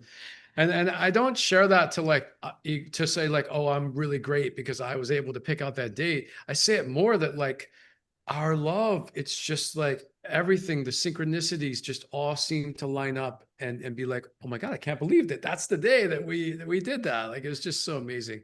So anyway, I wanted it to be really special. So I decided to put the ring in a treasure chest that I could show you. Actually, it's right over there, a treasure chest. And then I enlisted some friends to help me. And Maggie had no idea what was up. And we went to our favorite beach that's very special to us. And we were just hanging out. And at some point I said, hey, would you like to walk? There's a sacred site right across the street from that beach that on Maui that the kahunas would go to train. It's a shaman powerful site. And it's actually a teleportation site. And they would go there first to learn how to be in the body, to be physically fully present here now on Earth. Then they would start to learn how to astral project. Then eventually they would learn how to go different places in the universe and how to be two places at once. There's different temples spread out throughout this structure. It's intact still partially. And it's one of the most powerful places I know. It took my teacher 10 years working with the kahuna she worked with to be able to be shown that place. And it took me 10 years. And it's a place that we have a lot of history. And actually, I've taken several people on retreat to this place who have gone out into the multiverse and found their partner. And then brought, like one guy gave his partner, he had been single for 15 years, hadn't even dated anybody. He gave his partner this lantern and said, you'll find me back in the 3D on Earth by looking for this lantern. And then she gave him a lantern. And then they came back. And within a few months, he was with that person. And then I officiated their wedding on the beach here, maybe a year or two later. It's an incredible place. So I said, hey, Maggie, want to go sit in our place and meditate for a bit? She's like, sure. So while we're over there, my friends dug a hole in the beach, buried the treasure, tied a rope to it, buried the rope across 50, was it 50 feet? I think about 50 feet of beach. And then at the end of the rope was a stick that said love on it. So then we came back to the beach, and the plan was to stumble upon this stick that says love and have Maggie go, what's that? And pick it up and start pulling on the rope and then get to the treasure chest and open the treasure chest, and there's the ring. But the best laid plans of mice and men. It did not go exactly according to plan, because it's a big beach and I didn't even see the stick, and took us the wrong way at first. And then I realized, oh my God, it's over there. So I was like, look at that dog. And we went over to the dog, and eventually I got her to see the stick, but I think you wouldn't even pick it up. So No, I would like had to pick it up. So the beach that we're on it's really, it's a gorgeous beach, and people get married on this beach all the time. So a lot of times at the end of the day, we'll start to see wedding parties come on. And so I was convinced that this was part of somebody else's celebration that they were having at the beach. You know, I was just so attached to the fact that it couldn't, you know, it wasn't ours to mess with. Yeah. And I didn't plan for that. So I had to pick it up and I'm like, what's this? Oh my God, it's tied to a rope. So I'm like, we should pull on this. And she's like, we can't pull on that. Don't pull on that. Somebody else's surprise. Somebody else's surprise. So I have to start pulling it myself. Well, she's like, Magic, don't do that. What are you doing? You're going to ruin somebody's surprise. And I'm pulling on it and I'm not sure what to do. And then maybe halfway through it, I just handed it to her. And then she kind of hesitated and then she started pulling on it. And then she'd stop and be like, wait, we can't do this. And then we finally got to the treasure chest. And then we had to like unbury it. It's buried. So we unbury it. And we're going back and forth between her resisting and saying we're going to ruin somebody's surprise and me having to do a lot of it myself. But up until this point, she hasn't realized that it might be hers, which is great, you know. But at some point I pulled the treasure chest out. I'll spare you all the details, but I opened it. And just around this time, I think because she started suspecting, like, why is Magic willing to ruin somebody's surprise? This isn't like him, right? So she got a little suspicious, but then finally, you know, she opened the box and then there was another box in the box. And then she opened it. And by the way, my friends are secretly in the bushes filming this. So anyway, she finally opened the box and there's the ring and we both cried and we're in a really sweet space. And it was really beautiful. It was absolutely magnificent and perfect. It really couldn't have been more perfect because I really was very surprised and being quite an intuitive, and you know, it's kind of hard to surprise me, but Yeah, she's the most psychic person I know. But So that I pulled it off is a miracle.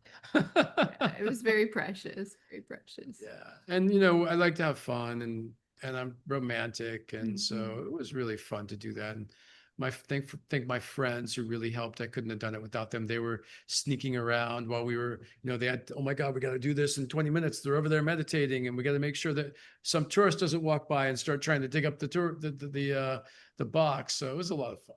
Wow, it is. And people are putting lots of comments in the chat box because it is, you know, many of us on this show are single.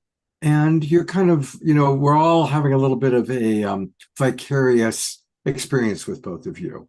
To be in love, to be getting married, to be starting a life together. It's really very, very beautiful. And you two are really positive role models for us. So thank you for that. Yeah, I'm really, really grateful that both of us didn't give up, just constantly knew my person is out there, and I'm not going to settle.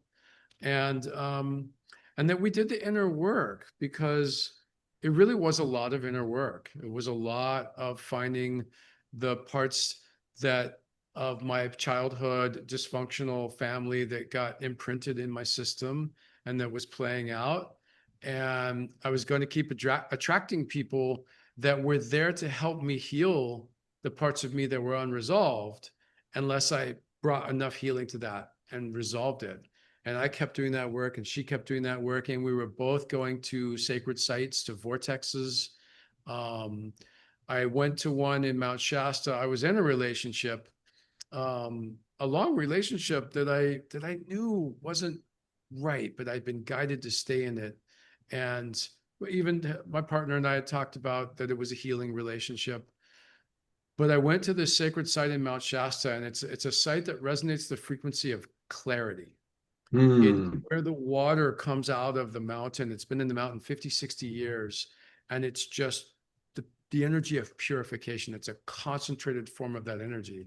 And every time I go to that spot with any confusion or anything that's in my system that's unresolved and I meditate there, it just amplifies the process so that often instantly I release old trauma, old ways of being, old stories, old attitudes, old history. And I just come into absolute clarity. And I remember I went there and I was like, okay, Spirit, I want to know, is my person out there somewhere, or should I just kind of settle for this person that's pretty good, And I just was flooded with realizations and epiphanies and seeing the truth of what was really present and not present, and that she was out there, and that this person, it was time to heal and let go, and things were releasing out of my system. And within 20 minutes of sitting in that sacred site, I had absolute clarity, and I ended the relationship right then and there with that person.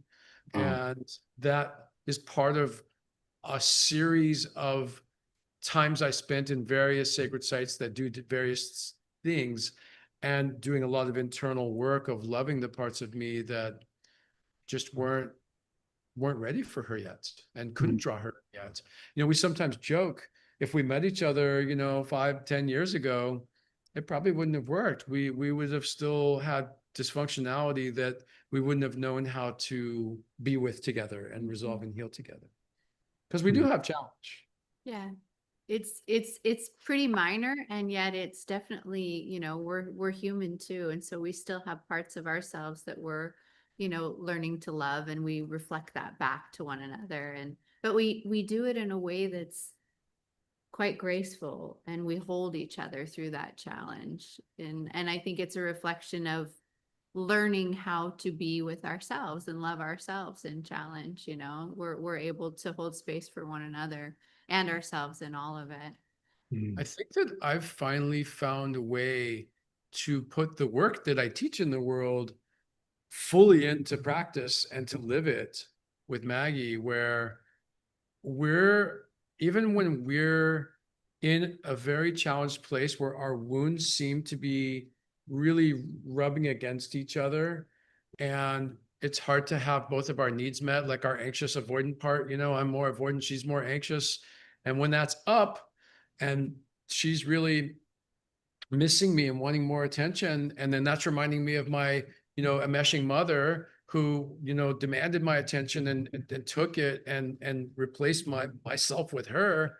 Those times can be challenging, but what's happened with us is that we're so transparent with each other, and we have decided that we're on the same team. This is here for us to heal, not, even though it seemingly seems like it could be divisive, it's actually here for us to get into our hurt and share what's really going on, and be able to have empathy for what's really happening for the other person, and love each other through the challenge of being with our childhood wounds. And it's really incredible what's happened. And it wasn't always like this at first. We would have firestorms sometimes, and so it was a learning. It's a learning of how to do this and how to be a team and be together on it instead of having it divide us. I think it's brought us a lot closer together. And I think that I feel like the challenges when there's like fire between us is smaller and smaller, shorter periods of time, less intensity, more understanding, more resourced, a more resourced place in both of us. It's really just beautiful to experience. Like, I'm just so grateful that I'm experiencing this with you. It's beautiful. Having coached so many people to do it, but now like to be embodying it more fully. We're still working on it, but more fully, I'm just grateful. Me too. And I think it always brings us into deeper intimacy with one another, right? And with ourselves. Like the deeper that we go, the deeper we go with ourselves and our own source consciousness too. It's really beautiful, the union in that, and how the intimacy just gets richer between us and ourselves and our source consciousness. It's really a true blessing. Yeah, you said a few moments ago, you feel like you're more connected to source than before. And, that was a fear of mine, of losing myself in a relationship, having had a meshing mother, right? And I also feel even more connected to source with you. I don't feel like I've gotten lost in you. It's just beautiful. And, you know, we both have a very strong practice of being with ourselves and loving what is and being with the love that we are and with source. And of course, that helps and is important. But it's also just a beautiful practice between us too. Mm. Well, you're beautiful, absolutely beautiful. We're going to ask one question and then we're going to learn a little bit about your offerings. But Susan Bloomquist is asking, can you address how you would talk about having children? Let me ask a clarifying question. When you say, can we address, like, are you saying like if her and I were discussing, like, should we have children or should we not have children? That's, I'm interpreting that's my interpretation of Susan's question. Yeah. Oh, model behavior. Okay. Well, sure. It's a little bit of a challenging one for us. Can I just share? It's a little bit challenging for us because she can't have children, right? So it's not actually a real discussion for us. And I have 3 children already. So, but in that process. So I have stepchildren. She has children. But you know, I think that even if you had children, like we could talk about that hypothetically right now, because her and I often joke that we really want to have a baby together. Because that would be a really, really beautiful experience to have a child together and to pour the love into that child that we pour into ourselves. And that I feel that sometimes. And if we were truly having that discussion right now, I would have to say that for me, I'm not sure that that's truly what I'm guided to do at this stage of my life at 57 years old. Mm-hmm. Yeah. And for me, as much as it would be so beautiful for us to have a child together, the risk that it would be for me is too great. I've been guided that I can't, or it's possible to lose my life if I were to get pregnant again. So, it's interesting with these big concepts around having children. And when you have 2 partners who one may want something and one may want something differently, we've had that a lot in our relationship where one of us has wanted one thing and one of us has wanted another thing. And what we often do is we go on a truth finding mission. So we become very transparent with each other and Excuse me. And a little mouse just walked by. I'm so sorry, guys. I just saw a mouse. I saw a mouse running around in my house, and I ran over and opened the door, and it ran outside. So sorry that I ran away, but it's never been that easy. Had a mouse emergency. Thank you, everyone. Mouse energy. I love it. So to go ahead. Yeah. So I think that this is a really important part of our relationship, is that there are times when we have divergent needs, divergent wants, divergent interests. And so the truth finding mission is a really important part of our work, because our work is about unconditional love, and our work is about really being one with source and being in divine right action, to be guided from spirit, from source, from your higher self in every moment. So the truth finding mission for us is, okay, can we both go in and really look for, is there any part of our hurt or our wounds or our history, anything that's not really the truth that is informing our wants and needs right now? And can we love that and be with that so that we can bring healing and resolution to that? And this is for the bigger intention of what's the truth? What is really the highest and best good for all concerned here? And let's sit with that as our intention. And then, we teach a process in our inner guidance model of how to then be with whatever arises that might be in the way of that intention. So we be with confusion, we be with maybe the loss that we may not get what we want, we be with the fear, we be with whatever might be there that's arising, and the process can take minutes, it can take days. But eventually, if we keep being with everything together and individually, eventually we come to a place every time where there's alignment They're all, and both of our needs get met. every single time we've come to a place of alignment in that. So it's pretty profound for us. That's how we deal with those divergent needs and wants. I Mm-hmm. love that somebody's posting about what mice are. Yeah. Yeah. Someday, Let me read that. another time. I'm sure we don't have time for it now, but I've got really profound mouse medicine stories of very amazing. Well, there you things. go. There you go. Well, it says here, the mouse is a totem animal that represents humility, modesty, and resourcefulness. It is also associated with small, persistent action, like going to sacred sites and praying to find your perfect mate. Paying attention to small details and discerning the important from the irrelevant. The mouse is a totem that can help us to understand the importance of planning and preparation, like when you're going to have a 50-foot rope buried into the beach. People with the mouse as their totem animal are often quick-witted and adaptable, able to navigate through life's challenges with ease. They're also known for their ability to find hidden treasures. There you go again. That's beautiful. That's awesome. Both physical and metaphorical. So there you go. There's mouse. Here's the 1-minute summary of my long mouse story. They were my cat was bringing them into my house consistently for like a month, and I kept studying. What is mouse energy? What is mouse energy? And I kept getting, oh, it's about paying attention to details and about scrutiny and details. So I just kept paying attention to more and more details, and more and more mice just kept showing up. And then actually in Mount Shasta, which is a place that, we lead retreats, and it's what brought us together actually, was the mountain of Mount Shasta, and has brought a lot of couples together from our retreats.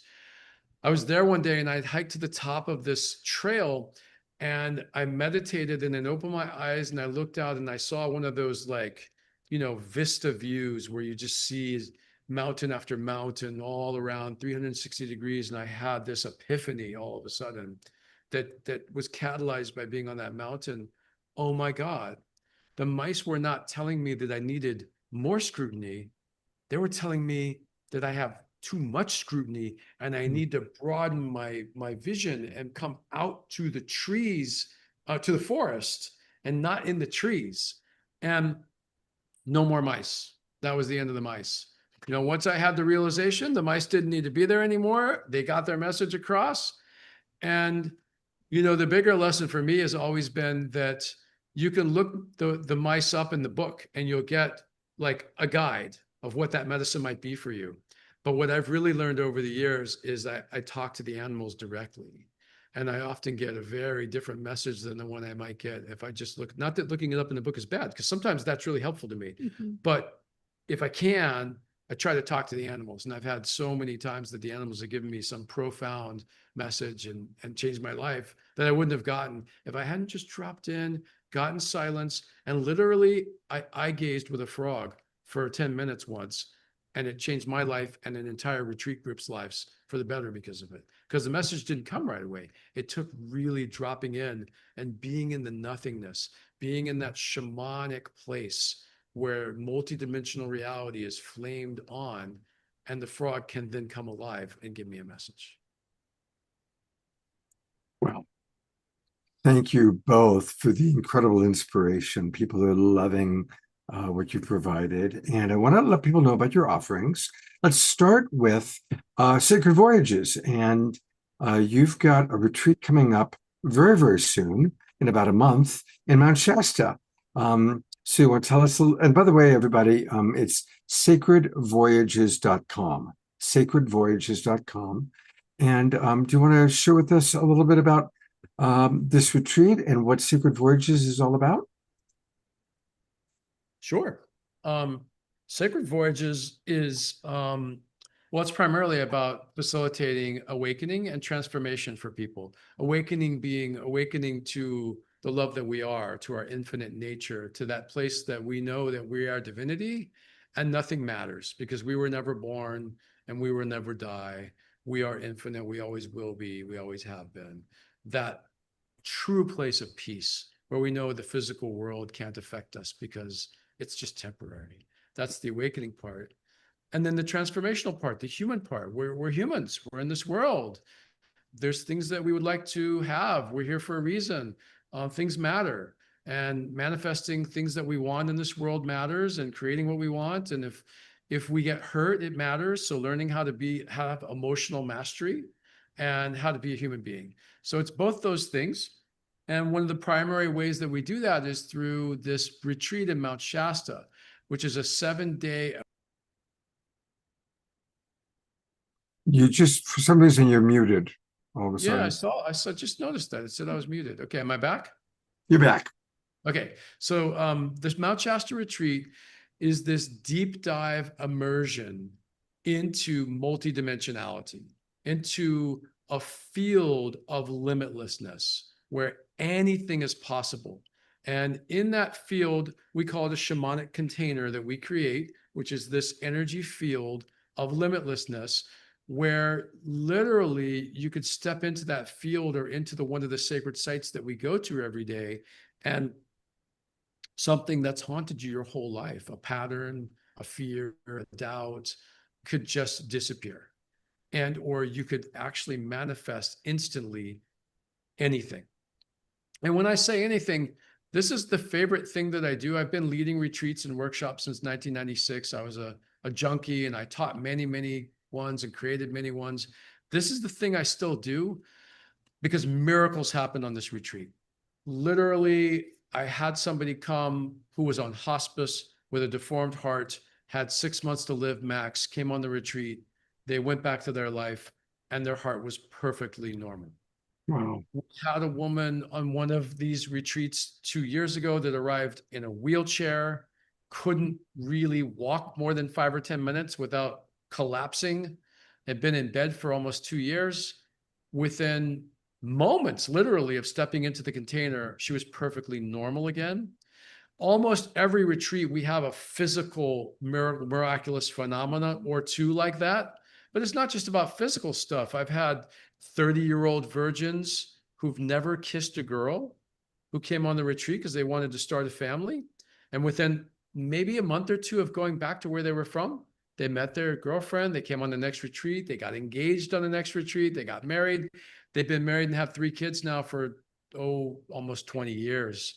In fact, on their last retreat that Maggie and I led together, there was a woman who had been on retreat 14 years prior. There were 3 women on that retreat. They'd all said, hey, we've had dysfunctional relationships our whole life. Our men have just been a mess. We're in our 50s and we want our true love. 3 out of those 4 women within 1 month of the retreat had met that person. And Wow. one of those people was on our retreat last summer with her husband of 14 years. And so it happens with relationship, it happens with wealth, prosperity, healing, and it happens with awakening. You know, I had a woman come on retreat who was, by her own description, her life was a complete mess. She ran victim, drama, didn't get along with people, very challenged all the time, had this full-on awakening on the retreat. And after that, for the rest of her life, she was at peace with the world exactly the way it was, never stressed. She got brain cancer. She wasn't stressed about it. She actually said to me, my brain cancer is irrelevant. That's how the peace that she was living in. So this is our signature retreat that we love because of the miracles that happen every time. Amazing. Well, definitely worth considering. And then also, I want to just check in with Maggie because Maggie, as we've already learned, is an extraordinary astrologer. And you can learn all about her at her website, which is Maggie Ann Engel, Engel. Change a couple of letters around and you get Angel, which clearly she's an Earth Angel. And Maggie, are you doing astrology readings and coaching for people?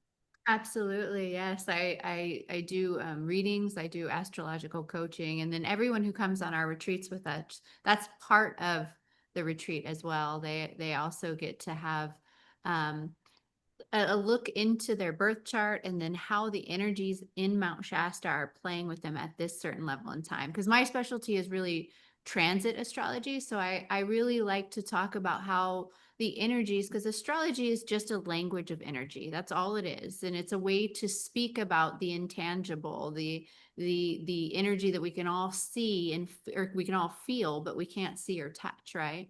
So astrology gives a way to speak about that. And the way that the planets are currently orbiting in the sky, they're affecting us differently at different times in our lives. And this is a watershed year. 2025 is a year like we've never seen before. We have all the mid-range and outer planets are all changing signs within an 8-month period. And we haven't had anything like that. I keep going back trying to find the last time we've had this. I think it's before the times of Christ. Last time we had anything close to it was we had the 3 outer planets. We have 6 planets that change signs in an 8-month period, but we had 3 outer planets change signs in 1737. But I can't find the last time we had this amount of change in such a short period of time. So there's so much shifting energetically on the planet right now, and we're all being called to this embodiment of our higher selves. The place, it's what Magic was just talking about, that place where we live in connection. We are our divinity embodied, and we are fully our human as well. That zenith point that's in the heart, where we are all of ourselves living embodied here, aligned, the heart-brain coherence of what our soul came here to do and what our human wants to bring into form, right? And that's what the energies are really calling for, this higher embodiment. So that's my favorite thing to bring to the retreats. I love. I walk around with a folder with everyone's charts and the chart of each day. And, Oh my God, that sounds delightful. Yeah, consistently dropping in with people, and it's pretty profound. And Maggie actually doesn't really need that folder she walks around, because once she sees someone's chart, she has photographic memory for astrology charts, and she knows your chart and can talk to you about it like for hours in depth. It's incredible.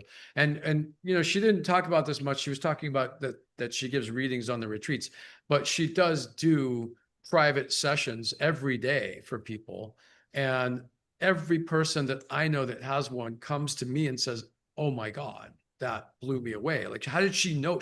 How could she have possibly known the things that she knew about me?" And then she gave me insights as to what I need to do to actually create what I want to in life. And it was really life-changing. So that's why I say she's a master astrologer. She's incredible. All right. And once again, everybody that's watching online or that's watching the replay, you can find out, excuse me, all about Maggie Ann Engel, ENGEL.com. You can learn more about what she's doing. And she is really, really special. You both are. And thank you for taking time to be on the show with us tonight. Happy mouse energy to you. I look forward and I look forward to hopefully seeing you on my next time up in Oregon. It's funny. There are 2 wonderful Maggies that live. Maggie Rose Lacosta, who's going to be on in a few minutes, who's in Ashland, and of course this Maggie up in Grants Pass. So the 2 Maggies from Oregon blessing us tonight. Thank you so much, both of you. Always a pleasure to be with you, Scott. So grateful to be here in such a beautiful space. Yeah, it's beautiful. You guys are great. Beautiful. All right, we are going to have one more experience with Tatiana. This is going to be live, and then we're going to close our show with a chat and a KES group healing with the other Maggie Rose Lacosta. Tatiana, how are you doing? I'm doing amazing. That was so touching, and it was really moving to hear their love story. And I've met my person, and he's very much like, let's get married tomorrow, and I'm like, I'm scared. I have like an association with marriage as kind of maybe sometimes trapping women or the patriarchal kind of. And so it's really beautiful to me to see marriage modeled in the way that Magic and Maggie are modeling it. And when I see that, I'm like, okay, that's the purpose of marriage. It's it is divine union, and it is true partnership, and it is the amplification of love. And I loved the story too that they shared about when they got married and how much love they could feel. And I know that that would be what I would probably feel as well with my beloved Mark. So yeah, I'm just really inspired by your share. Thank you so much. And I decided to whip out a love song just to Perfect. honor that. Yeah. And this is a song I wrote shortly after meeting Mark. So here we go. Oh, and I better turn off. There we go. I don't have my sound set up today, so hopefully you can hear me okay.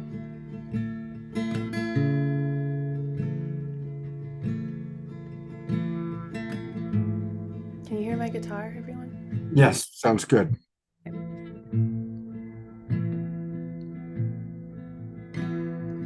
Oh, let me come to you softly. Let me come to you gently. Let me come slowly. Take me out into the forest and lay me down beneath the sky.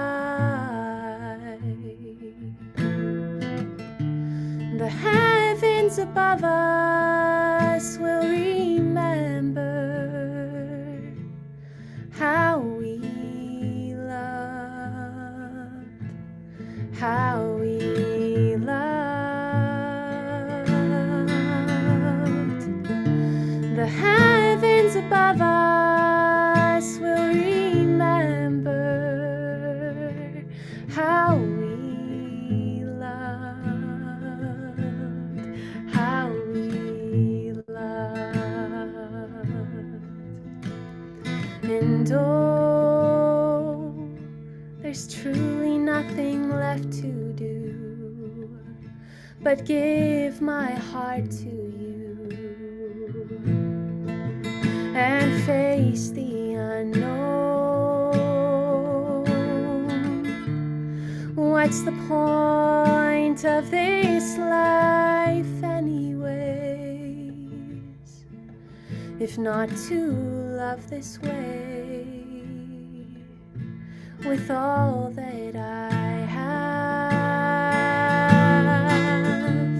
We'll make the angels cry with how we loved, with how we loved, with how we loved. We'll make the angels cry with how we loved, with how we loved, with how we loved. In 1,000 years, nothing will remain of us. So let's love deeply, love each other completely. In 1,000 years, nothing will remain of us but how we loved. Oh, but how we loved.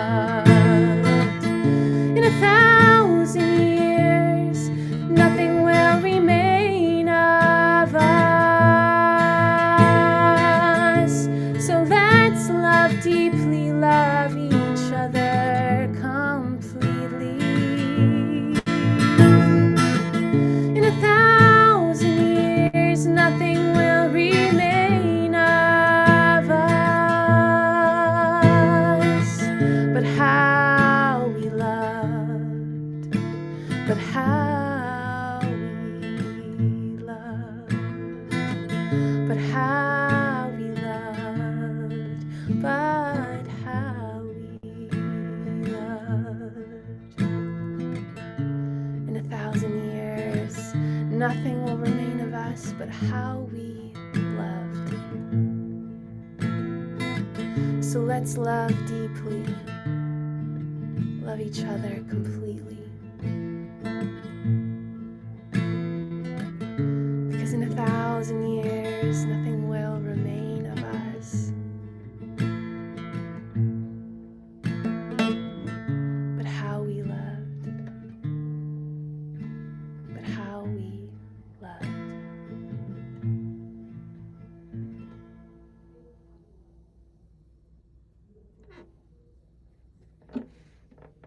It's all gives some twinkle, twinkle, Global Peace Tribe love. I It's felt it. I Tatiana. was almost crying looking at your faces. Oh.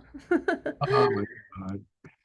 You know, there's something really beautiful about the message of that song that I want to riff on for a minute. One of the great teachers of my life is a man named Bruce Joel Rubin.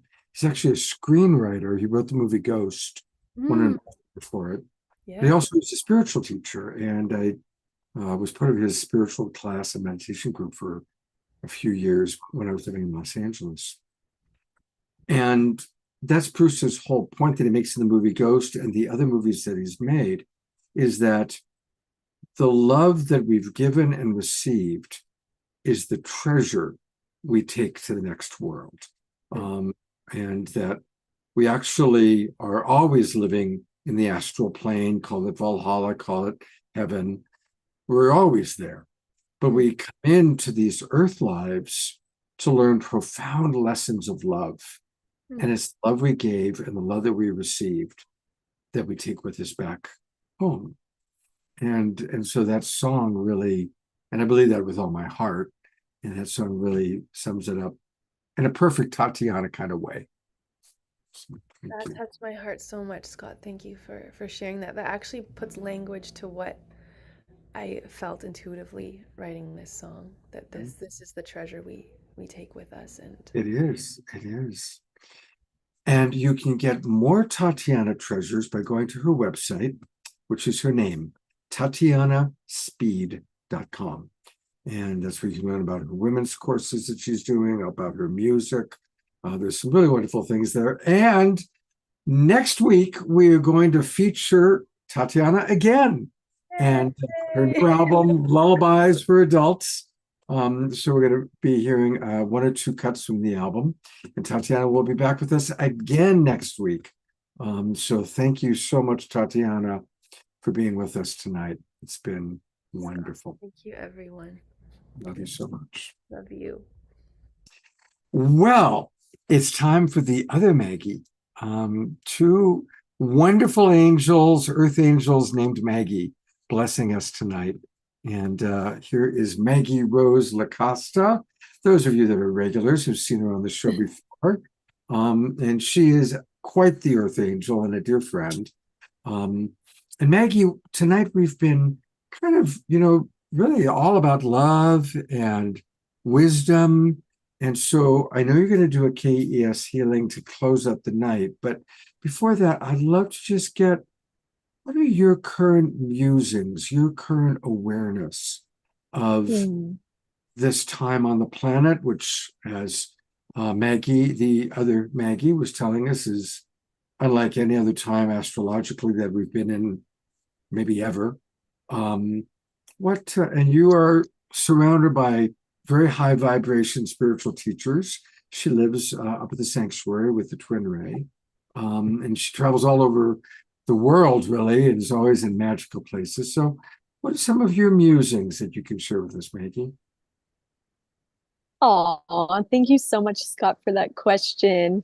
And I really appreciated what I just combined both your names, Magic and Maggie, said about the astrology, and that 2026 is like no other year, because that's exactly how I've been feeling. And I feel like so many people I work with have also just been like so many full circles and so much beauty happening this year. And it feels like things are really also coming together, like these new systems. And I'm always inspired by eco villages and new earth communities and what that kind of looks like. And that also inspires a lot of my travels to visit these different places to see if we can really create a better system. Buckminster Fuller's quote is my favorite quote. Can we, and it's all about creating a better system that makes the old one obsolete. And so my passion on the earth is, one of my missions is to be able to create community in a way that is regenerative and where people have their basic needs met, and then they can focus on spiritual growth and spiritual learning.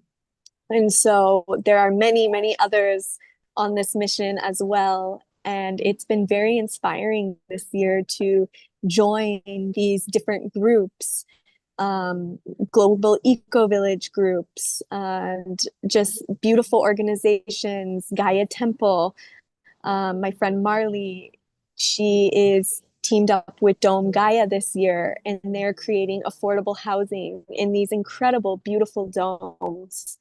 And so I just really have been tracking all these different pieces to create these new regenerative new earth cities, really is what they will be like. And that is what keeps my inspiration up. And I just feel so many pieces are coming together this year. And so, yeah, I hope that answers a little bit of it, Scott, and feel free to ask me any other questions. Thank you for your question. Yeah, absolutely. Well, how do you manage, and this is something I'm working with myself, so I'm asking you a question that I'm working on. How do you manage continuing to increase your own personal joy and embracing heaven on earth while also being aware of the very real suffering that's not only going on the planet, but going on for some of the people that we're in community and connection with? How do you balance that? It's so true. Definitely, compassion, and to really honor each soul in their journey, and also the earth and where we're at, and that the duality is very real right now, and to acknowledge that there is still war and there is still suffering on the planet, and to use that actually as fire for inspiration, to use that as fuel to create, and to get up every morning with that inspiration to know that we can create a better world. And, this is way long-term vision, but one of the visions I have, and a lot of others as well, is with these regenerative communities, getting these new earth technologies on these communities, and then going to the poorest parts and placing them there.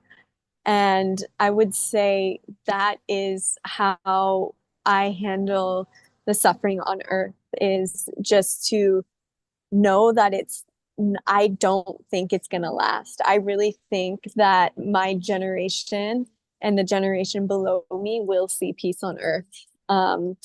With all these different movements and all these incredible leaders that are just ready. We don't want to fight anymore, and it's all because of old systems. And so the more that we can just create better systems, the more that those old systems will disappear. Beautifully stated. Thank you. Yeah. I do believe in you and the new generation. One of the things that's, I think many of you know, is that there's this wonderful synergy group with Tatiana, Maggie Rose, and a few others that we call the New Generation of Leaders for an Awakening World. And we just had a meeting a couple of days ago, and I believe in all of you guys, and it's going to be beautiful to watch what you guys all create. All right, that's what we're about to experience. What is a Christic energy system and a KES group healing? Yes. So the KES, it stands for the Christic Energy System, And it's all about pinpointing the soul's main karma, the main samskaras that we play out in this lifetime. And so every time we feel a trigger, that is a message from our soul.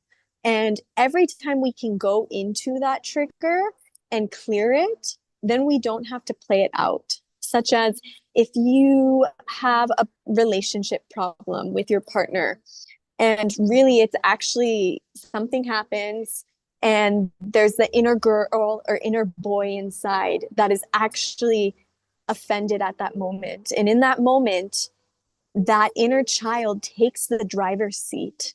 And that is what the Christic energy system works on clearing, along with sometimes it can go into past lives and different things, but it's really just about working through the traumas to achieve that inner peace. Inner peace is within, and it is all about finding that within and going through all the different energy bodies and erasing the different karmic points, releasing the different energies that we have just taken on as a society, and sometimes we absorb as empaths. I remember one of my teachers was like, Maggie, every time you're feeling off, ask if this is actually you. And when I started to do that, I realized how much I was actually taking on. I was taking on things from friends when, they don't mean to, but they accidentally sometimes can emotionally dump things onto you. And then we have our field open and we are just like, oh my gosh, like, that hurts, And then a few hours later, our heart's hurting. And so how can we really, stay in our energy field, stay grounded, and be this bright light that we are without any of the programming and conditioning? And so KES sessions are a bit long, so we're going to kind of do more of a guided meditation. And I'm currently actually at Day of the Bob, and it's a devotional festival here in Ashland. And right now, I don't know if you can hear the song, but it's offering it to the altar of love. And so I think that we can just do a little meditation. If you guys can all just give 10 minutes of your time to just fully drop in and just completely silence the mind. And let's just offer our love or anything no longer serving to the altar of God, to the altar of love. And so if we want to just close our eyes and take a deep breath in and open mouth exhale.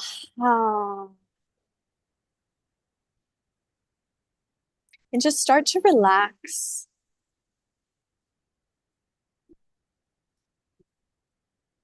Start to feel your presence. Move down to your heart space.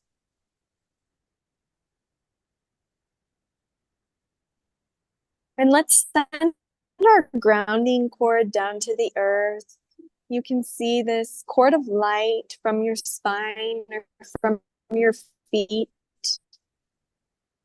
go through the rocks. Send your love and gratitude to the earth and feel that love come back up.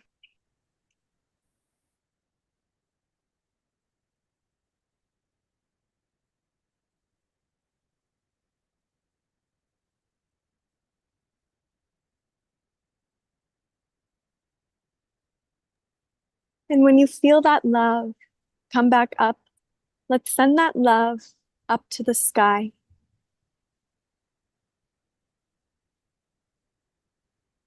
And feel your pillar of light connected to the earth and to the sky. And we're going to go into a happy place after this beautiful call with everyone present. Maybe go to a forest or to the ocean. go somewhere private where you can communicate with the Mother Earth.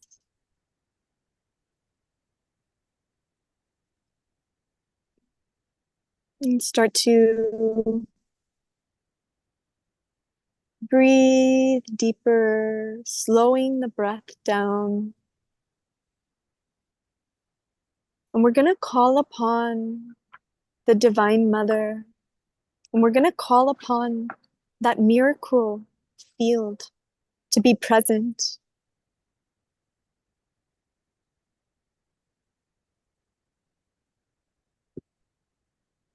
And as we open up,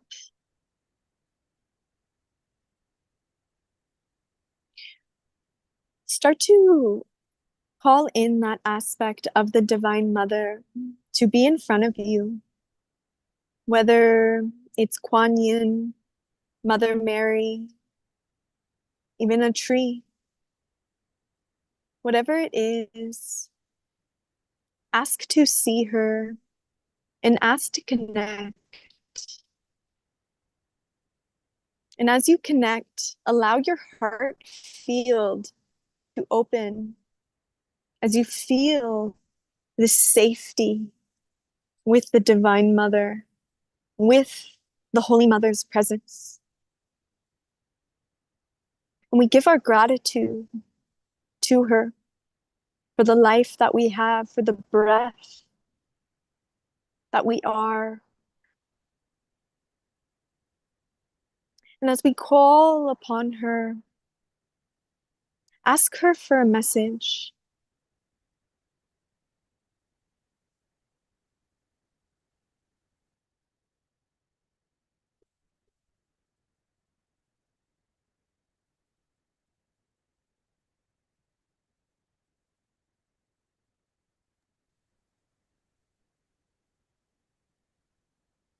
And as you sit with her,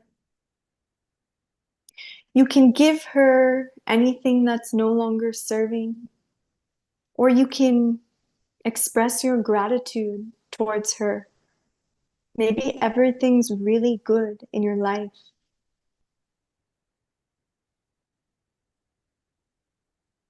And just allow that heart space to expand. As we ask this aspect of the Divine Mother to give us a gift, to give us a sign.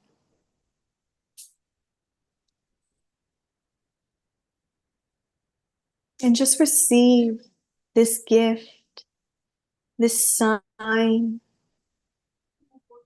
while expanding the heart, while giving that thanks, that gratitude from her gentle, beautiful embrace.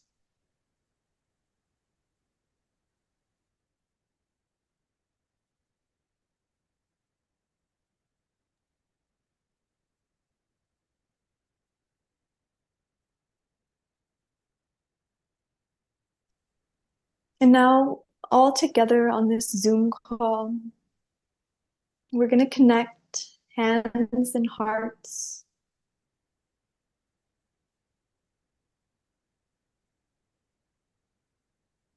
And start to feel a unified heart from everyone on the call. One heartbeat. And feel this beautiful community. And feel the love that is within every single being. And start to send it to every being on this call, into this field.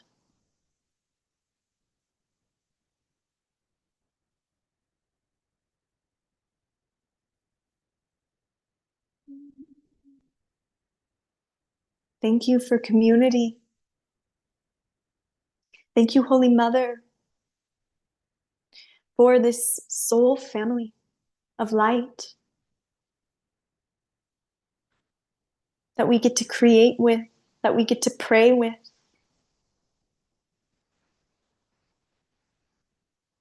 And that we get to create with.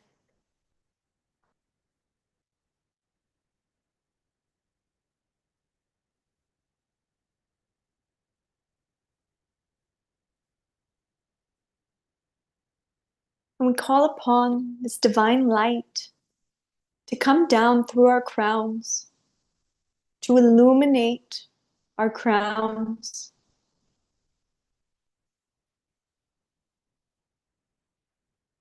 and to gift us with insight.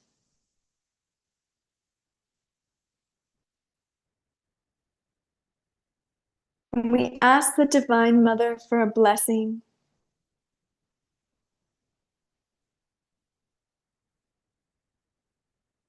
And with your heart open, allow yourself to receive this blessing from the Holy Mother for all creation.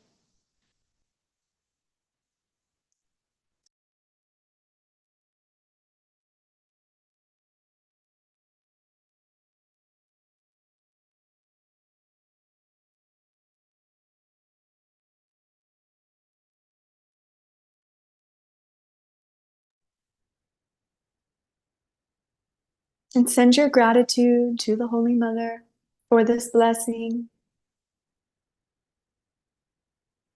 And send your gratitude down to the earth.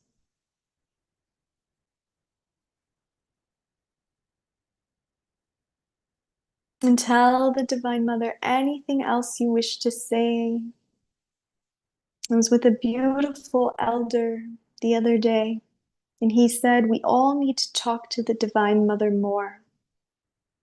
Open up that dialogue.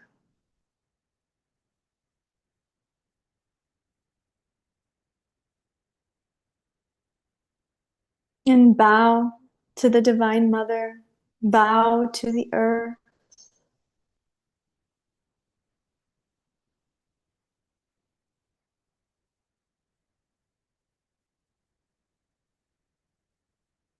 And start to bring awareness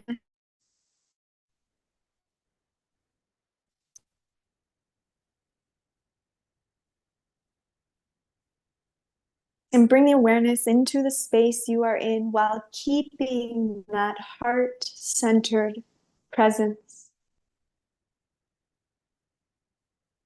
And when you're ready, gently opening your eyes and seeing from the eyes of your heart now when you open.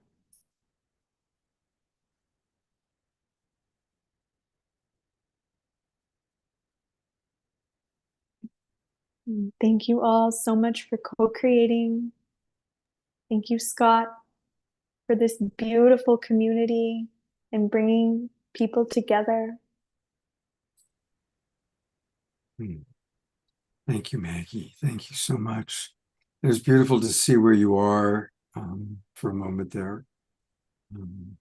So I'm just going to maintain this kind of silent, quiet place we're in as we conclude for the night. Let's take all the gifts that we've received from both Maggie's and Magic and Brother Phil, and of course, Tatiana, Reverend Retta. So many blessings. On Wednesday night, we have an evening with Pato and Antoinette. So that's going to be very special. Sending all of you much love. Of course, tomorrow is Sunday. We can always make it a sacred Sunday by choosing to see the divinity in all. And I think we've had many, many opportunities to do that tonight. So again, thank you, Magic, Maggie, Tatiana, Reverend Retta, Chief Brother Phil, our friends from Ireland, and all of you, our beautiful Global Peace Tribers, and those of you watching on Facebook, YouTube, or watching the recording. You're all appreciated.